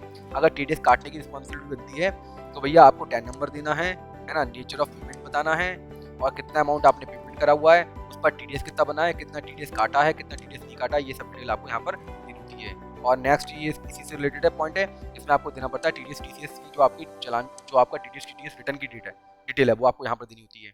और जो भी आपका TDS पर जो भी आपका इंटरेस्ट वगैरह बनता है, पेनल्टी वगैरह बनता है, उसकी डिटेल आपको यहाँ पर देनी होती है। फिलहाल में इस केस में कोई भी नहीं है ऐसा, हम सेव पे क्लिक करके आगे बढ़ जाते हैं। तो यहाँ पे हमें क्या करना है, फाइनली पे क्लिक करना है क्योंकि हमारा कोई TDS TCS बनता ही नहीं है। नो पे क्लिक करना है। यहाँ पे नॉट एप्लीकेबल है ना, सेव पे हम क्लिक कर देते हैं। अब हमारे 34 क्लॉज तक हो चुके हैं। हम चलते हैं 35 क्लॉज पे। 35 क्लॉज पे आपसे मांगते हैं क्वांटिटी वाइज डिटेल स्टॉक की in case of a trading concern quantitative details of principal item of it goods traded. कोई भी प्रिंसिपल आइटम है तो भैया उसका नाम बता दो, यूनिट नेम बता दो, उसका ओपनिंग स्टॉक बताओ, परचेज बताओ, सेल बताओ। ये इसी तरीके से आपको ट्रेडिंग के केस में दे देनी है, इसी तरीके से आपको मैन्युफैक्चरिंग के केस में देनी है, रॉ मटेरियल की है ना, फाइनल प्रोडक्ट की और बाई प्रोडक्ट की, ये सब आपको डिटेल देनी है। हालांकि जो हमारा टैक्स पेयर है उसने ये डिटेल प्रोवाइड नहीं करवाई हुई है, तो हम सेव पे क्लिक करके आगे बढ़ जाते हैं। इससे रिलेटेड आप क्वालिफिकेशन अपने जो आपको रिपोर्ट करना होता है ना भाई, 3B में मैंने आपको बताया 2 पॉइंट पर आपको रिपोर्ट करना पड़ता है। एक तो आपको 3CD पर रिपोर्ट करना पड़ता है, मतलब 3CD में 3CD की क्लॉज पर रिपोर्ट करना पड़ता है। अगर आपको कोई ऑब्जर्वेशन देनी है, कोई क्वालिफिकेशन देनी है, जैसे यहाँ पे 2 पॉइंट निकल के आए, एक तो इन्होंने हमें स्टॉक की डिटेल नहीं दी, एक इन्होंने हमें ITC वाली डिटेल नहीं दी, तो इससे रिलेटेड आप अपनी क्वालिफिकेशन डाल सकते हो है ना। 3CB ऑडिट रिपोर्ट में ये 2 क्वालिफिकेशन आप डाल सकते हो जो इन्फॉर्मेशन आपको अवेलेबल नहीं कराई गई है। आगे बढ़ते हैं। 36 पे क्लिक करते हैं। क्लॉज नंबर 36 में क्या पूछना भैया? कोई ऐसा तो नहीं है भैया कोई आपको डीम्ड क्या मिला है, डीम्ड डिविडेंड के रूप में कोई अमाउंट आपको मिली हुई है? अस्सी है receive any amount in the nature of dividend है ना, जो sub clause E of clause 22 of section 22 का कोई पार्ट है। अगर इस तरीके से जो होता है ना, जैसे अगर आप लोन ले लेते हो प्राइवेट कंपनी से है ना, तो भैया ये मानती है गवर्नमेंट, ये मानती है कि भैया आप लोन थोड़ी नहीं ले रहे हो, आप तो डिविडेंड ले रहे हो।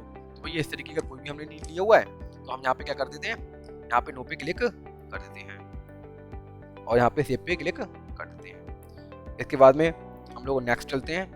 नेक्स्ट आपसे पूछ रहा है 37 पे आपसे बेसिक सी इन्फॉर्मेशन पूछता है। ये आपसे पूछता है क्या आपका कोई कॉस्ट ऑडिट की रिक्वायरमेंट है? नहीं है, कोई कॉस्ट ऑडिट की रिक्वायरमेंट नहीं है। नो पे में क्लिक करके और सेव पे में क्लिक करके आगे बढ़ जाता हूँ है ना।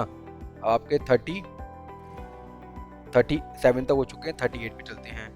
38 पे आपसे क्या पूछ रहा है?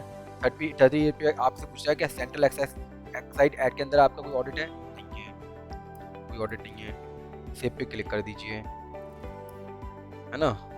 सेंट्रल एक्साइज के अंतर्गत भी नहीं है। यहाँ 39 में आपको सर्विस टैक्स के अंतर्गत पूछ रहे हैं क्या सर्विस टैक्स के अंतर्गत ऑडिट बचता है? ये सर्विस टैक्स आज के टाइम में है ही नहीं सेंट्रल एक्साइज का कॉस्टिंग हो सकता है, तो फिलहाल में नहीं है। अब हम लोग चलते हैं नेक्स्ट पे। नेक्स्ट क्लॉज पे हमारे क्लॉज 40 पे आपको इन्फॉर्मेशन भरनी पड़ेगी है ना। क्या मांगते हैं भैया क्लॉज 40 पे? ये कंपैरेटिव डिटेल मांगते हैं टर्नओवर की और ग्रॉस प्रॉफिट रेशियो की, इस साल का और पुराना, तो ये डिटेल आपको देनी पड़ेगी। नेट प्रॉफिट मांगते हैं और आपका स्टॉक की वैल्यू मांगते हैं। ये कंपैरेटिव शीट मांगते हैं करंट ईयर की और उससे पुराने वाली ईयर की, तो ये आपको यहाँ पर 40 पॉइंट पे आपको देनी पड़ेगी है ना। मटेरियल कंज्यूम्ड या फिनिश गुड्स कोई अगर हो तो आपको यहाँ पर देना पड़ेगा है ना। तो फिलहाल में ये मैन्युफैक्चरिंग सेक्टर के केस में एप्लीकेबल होता है। बाकी जो रेलिवेंट इन्फॉर्मेशन मैंने यहाँ पर डाल दिया, ये सब चेक करते हैं भैया प्रॉफिट रेशियो क्या है, पुराना कितना था और इस बार कितना है, तो ये सब चेक करते हैं। तो ये इन्फॉर्मेशन हमें आपको यहाँ पर देनी पड़ेगी। सेव पे क्लिक कर देते हैं। सेव पे क्लिक करने के बाद में आपके 40 क्लॉज तक कंप्लीट हो चुके हैं। हम चलते हैं 41 क्लॉज में। 41 क्लॉज में आपसे क्या मांग रहे हैं? ये भैया चार्टर्ड अकाउंटेंट से मांगी गई इन्फॉर्मेशन है ना सब, कि भैया इन्फॉर्मेशन पहले अपने मैनेजमेंट से भरवा लीजिए, जो भी आपका क्लाइंट है उससे भरवा लीजिए, उसको वेरीफाई कर लीजिए। क्या मांग रहे हैं भैया?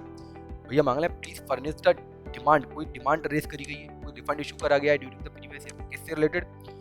एनी टैक्स लॉ से रिलेटेड, जैसे GST में अगर कोई आपका कोई डिमांड निकली है कोई रिफंड निकला है तो उसकी इन्फॉर्मेशन आपको देनी है, other than income tax. Income tax वाली नहीं मांग रहे हैं, इनकम टैक्स वाली तो उनके पास है, वेल्थ टैक्स वाली तो उनके पास में है। इसके अलावा जो जो एनी टैक्स लॉ है उससे रिलेटेड क्या कोई डिमांड है, क्या कोई रिफंड निकली है इस साल ड्यूरिंग द प्रीवियस ईयर, तो उसकी इन्फॉर्मेशन आपको यहाँ पर देनी पड़ेगी। तो फिलहाल में कोई भी नहीं है, हम सेव पे क्लिक करके आगे बढ़ जाते हैं। अब हमारे 41 क्लॉज हो चुके हैं। नेक्स्ट 42 क्लॉज पे चलते हैं। 42 क्लॉज पे आपसे पूछ रहे हैं क्या भैया whether assessee is required to furnish statement in form 61, 61A, 61B। Sir यहाँ पे क्या है, यहाँ पे आपको पता भी होगा म्यूचुअल फंड कंपनी को या ब्रोकर कंपनियों को, है ना, या फिर जो आपका रजिस्ट्रार होता है ना, रजिस्टर होता है प्रॉपर्टी का रजिस्ट्रार, इनसे कहा जाता है कि भैया आपको ना ये पार्टिकुलर बंदे की अगर ये इस लिमिट से ज़्यादा के ट्रांजैक्शन कर देंगे तो आपको कोई इन्फॉर्मेशन यहाँ पर देनी होगी। तो फिलहाल में ऐसी कोई भी इन्फॉर्मेशन अवेलेबल नहीं है। ऐसी कोई भी इन्फॉर्मेशन अवेलेबल नहीं है, मतलब इन जो जिसका हम ऑडिट कर रहे हैं किसी भी फॉर्म्स की रिक्वायरमेंट नहीं है इनको फिलअप करने की या भरने की, है ना। कोई जितने भी आपको फॉर्म्स दे रखे हैं 61, 61A या 61B, है ना, जो टैक्स पेयर है जिसका हम ऑडिट कर रहे हैं, जिसको ऑडिट प्रिपरेशन कर रहे हैं, इस केस में कोई भी फॉर्म्स की रिक्वायरमेंट नहीं है। तो भैया यहाँ पे फाइनली हम क्या कर देंगे, नो पे क्लिक करके आगे बढ़ जाएंगे, है ना। बात समझ रहे हो भैया, आगे बढ़ते हैं। अब आता है आपका नेक्स्ट क्लॉज 43 क्लॉज में क्या कह रहा है भैया, 43 क्लॉज में आपसे कह रहा है वेदर द असेसी या इट्स कोई पेरेंट एंटिटी या अल्टरनेटिव रिपोर्टिंग एंटिटी, है ना, is liable to furnish report as refer to subsection 2 of section 286।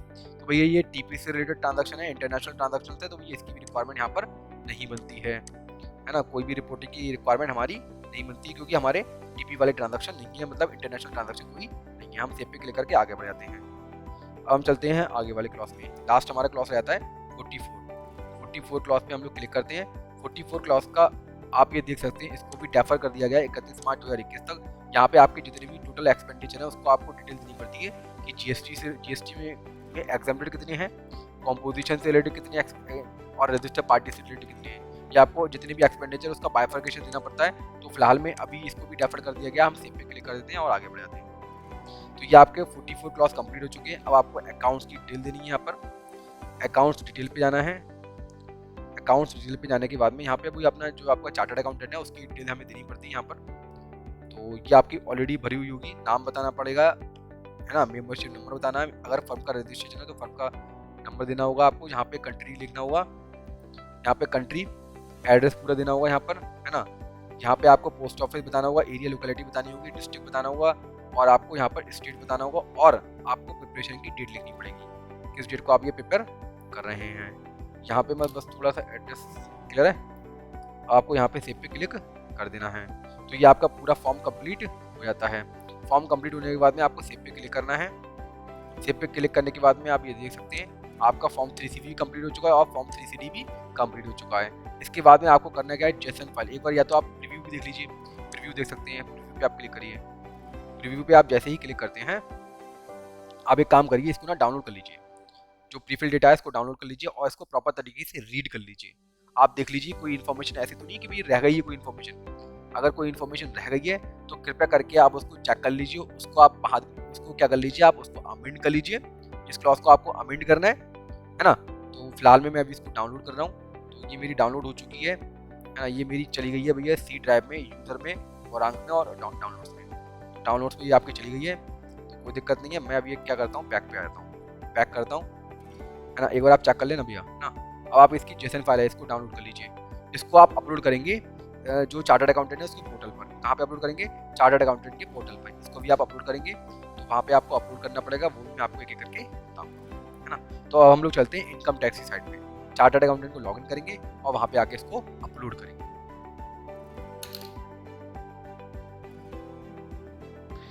ये आपकी जेसन फाइल है, जेसन फाइल वहाँ पे ना जेसन फाइल मांगता है ना, तो यहाँ पे आपको जेसन फाइल डाउनलोड करनी है और वहाँ पे आके हम लोग क्या करेंगे, इनकम टैक्स की साइड पे आके चार्टर्ड अकाउंटेंट को लॉगिन करके वहाँ पे आके इसको जेसन फाइल को अपलोड करेंगे। ये याद रखना, अपलोड करते समय आपको बैलेंस शीट भी चाहिए, है ना, बैलेंस शीट भी आप अपने पास में साइंड बैलेंस शीट भी रख लीजिए और P&L भी रख लीजिए, तो क्योंकि इसकी भी जरूरत पड़ेगी वहाँ पे अटैच करने के लिए। ओके, तो अब हम लोग चलते हैं इनकम टैक्स की साइड पे। हाँ, तो हमने ना जो चार्टर्ड अकाउंटेंट है, जहाँ पे हमें अपनी ऑडिट रिपोर्ट अपलोड करनी है, हमने वहाँ पर लॉगिन कर लिया है इनकम टैक्स की साइट पे। अब हम लोग यहाँ पर ऑलरेडी इनकम टैक्स की साइट पे आ चुके हैं और चार्टर्ड अकाउंटेंट जो प्रोफेशनल है उनको भी लॉगिन कर लिया हुआ है। ये आप देख सकते हैं टैक्स प्रोफेशनल। ये लॉगिन करने के बाद में आपको क्या करना है, पेंडिंग एक्सेस पे क्लिक करके वर्क लिस्ट में जाना है। वर्क लिस्ट में जैसे आप जाएंगे आपको ना लिस्ट दिखाई दी जाएगी। व्यू ऑल पे क्लिक करिए, आपको लिस्ट दिखाई दी जाएगी जिनका आपको फॉर्म्स प्रिपेयर करना है। फॉर्म 3CB 3CD या जो भी 3C है 3CD है आपको प्रिपेयर करना है। ये आप देख सकते हैं, आपका इन्फॉर्मेशन आपको मिल जाएगी। तो फिलहाल में अभी मैं आपको अपलोड करके दिखाता हूँ ऑडिट रिपोर्ट। आपको जो भी आपका टैक्स पेयर है उस टैक्स पेयर के आगे फाइल फॉर्म का बटन दे रखा होगा, इस पर आपको क्लिक करना है फाइल फॉर्म पे। उसके बाद आपको कंटिन्यू, देखिए आप ये देख सकते हैं सबमिशन मोड सिर्फ ऑफलाइन है, ऑनलाइन नहीं है। तो आपको कंटिन्यू पे क्लिक करना है। कंटिन्यू पे क्लिक करने के बाद में अभी मैं आपको प्रॉपर तरीके से अपलोड करके बताऊंगा। थोड़ा सा ये बफरिंग ले रहा है, लोडिंग हो रही है, कोई दिक्कत नहीं। तो ये आपका लोडिंग कंप्लीट हो चुका है। आपको स्क्रॉल करना है। स्क्रॉल करने के बाद में थोड़ा सा आपको स्क्रॉल करना है। स्क्रॉल करने के बाद में यहाँ पे आपसे पूछा हुआ है upload your filed form here. तो जो आपने जेसन फाइल, अब मैं यहाँ पे अपलोड योर फाइल फॉर्म पे क्लिक करूंगा। इसके बाद में जो भी आपकी जेसन फाइल है, जो आपको जेसन फाइल जो आपने डाउनलोड करी है यूटिलिटी से, उसको आपको सिलेक्ट करना है। सिलेक्ट करने के बाद में ओपन पे क्लिक करना है। ओपन पे क्लिक करने के बाद में यहाँ पे आपकी जो साइंड बैलेंस शीट है, साइंड बैलेंस शीट को यहाँ पे आपको अटैच करना पड़ेगा। जो भी सीए की साइंड बैलेंस शीट हो, है ना। तो यहाँ पे मैंने बैलेंस शीट अटैच कर दी होम ट्रेडर्स की। अब यहाँ पे आपको P&L अटैच करना है। P&L आपका हो गया, P&L आप यहाँ पे अटैच कर दीजिए। ये दोनों चीज़ अटैच करने के बाद में आपको स्क्रॉल करना है। अगर कोई कॉस्ट ऑडिट रिपोर्ट है, कॉस्ट ऑडिट रिपोर्ट से यहाँ पे अटैच कर सकते हैं। अदर कोई रिपोर्ट तो आप अदर रिपोर्ट यहाँ पे सिलेक्ट कर सकते हो। इसके बाद में आपको सबमिट पे क्लिक करना है। जैसे ही आप सबमिट पे क्लिक करते हैं आपको प्रोसेस करना है, क्योंकि अभी ना यहाँ पे ये जो यूनिट नंबर देने वाली फैसिलिटी है अभी एक्टिव नहीं हुई है। उसके बाद में आपको क्या करना है, प्रोसेस बटन पे क्लिक करना है। जैसे ही आप प्रोसेस बटन पे क्लिक करते हैं, I would like to verify using digital signature certificate पे क्लिक करना है। आपको कंटिन्यू पे क्लिक करना है।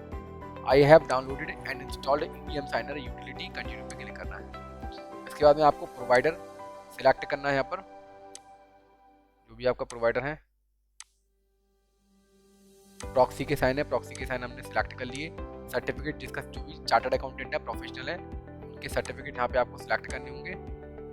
उसके बाद में यहाँ पे आपको पासवर्ड डालना है। DSC का जो भी आपका डिजिटल सिग्नेचर सर्टिफिकेट है, पासवर्ड डालने के बाद में आपको साइन पे क्लिक करना है। जिसके टोकन है ये आपको वहाँ पे सिलेक्ट करना पड़ेगा, है ना। उस प्रोवाइडर को आपको सिलेक्ट करना होगा। सर्टिफिकेट जो भी चार्टर्ड अकाउंटेंट है उनके सर्टिफिकेट, पासवर्ड, DSC का पासवर्ड आपको यहाँ पे डालना पड़ेगा। उसके बाद में आपको साइन पे क्लिक करना है। जैसे आप साइन पे क्लिक करते हैं आपकी यहाँ से रिपोर्ट अपलोड हो जाती है। कंप्लीशन प्रोसेस यहाँ से कंप्लीट हो जाता है। Confirm, yes. अब आप ये देख सकते हैं सक्सेसफुली सबमिटेड, यहाँ से आपकी tax audit report successfully submit हो जाती है। अब यहाँ पर अप्रूवल वाला पार्ट रह जाता है। तो अप्रूव कैसे करेंगे हम लोग ऑडिट रिपोर्ट, वो मैं आपको नेक्स्ट वीडियो में बताऊंगा, है ना, क्योंकि ये वीडियो आपकी बहुत लंबी हो चुकी है। तो इसी तरीके से मैं GST से रिलेटेड, इनकम टैक्स से रिलेटेड और फाइनेंशियल नॉलेज आपको अपने चैनल पर देता रहूँगा। तो प्लीज़ मेरे चैनल को सब्सक्राइब कीजिए, बेल आइकन पे क्लिक कीजिए, जिससे कि नोटिफिकेशन सबसे पहले आप तक पहुँच सके। मैंने बिल्कुल आपको डिटेल में बताया टैक्स ऑडिट रिपोर्ट कैसे हम प्रिपेयर करेंगे, कैसे उसको हम सबमिट करेंगे। तो प्लीज़ मेरे चैनल को सब्सक्राइब कीजिए, जिससे कि मुझे मोटिवेशन मिले। मैं इस तरीके से वीडियोस GST से रिलेटेड और इनकम टैक्स से रिलेटेड और फाइनेंशियल नॉलेज मैं आपको अपने चैनल पे देता रहूँगा।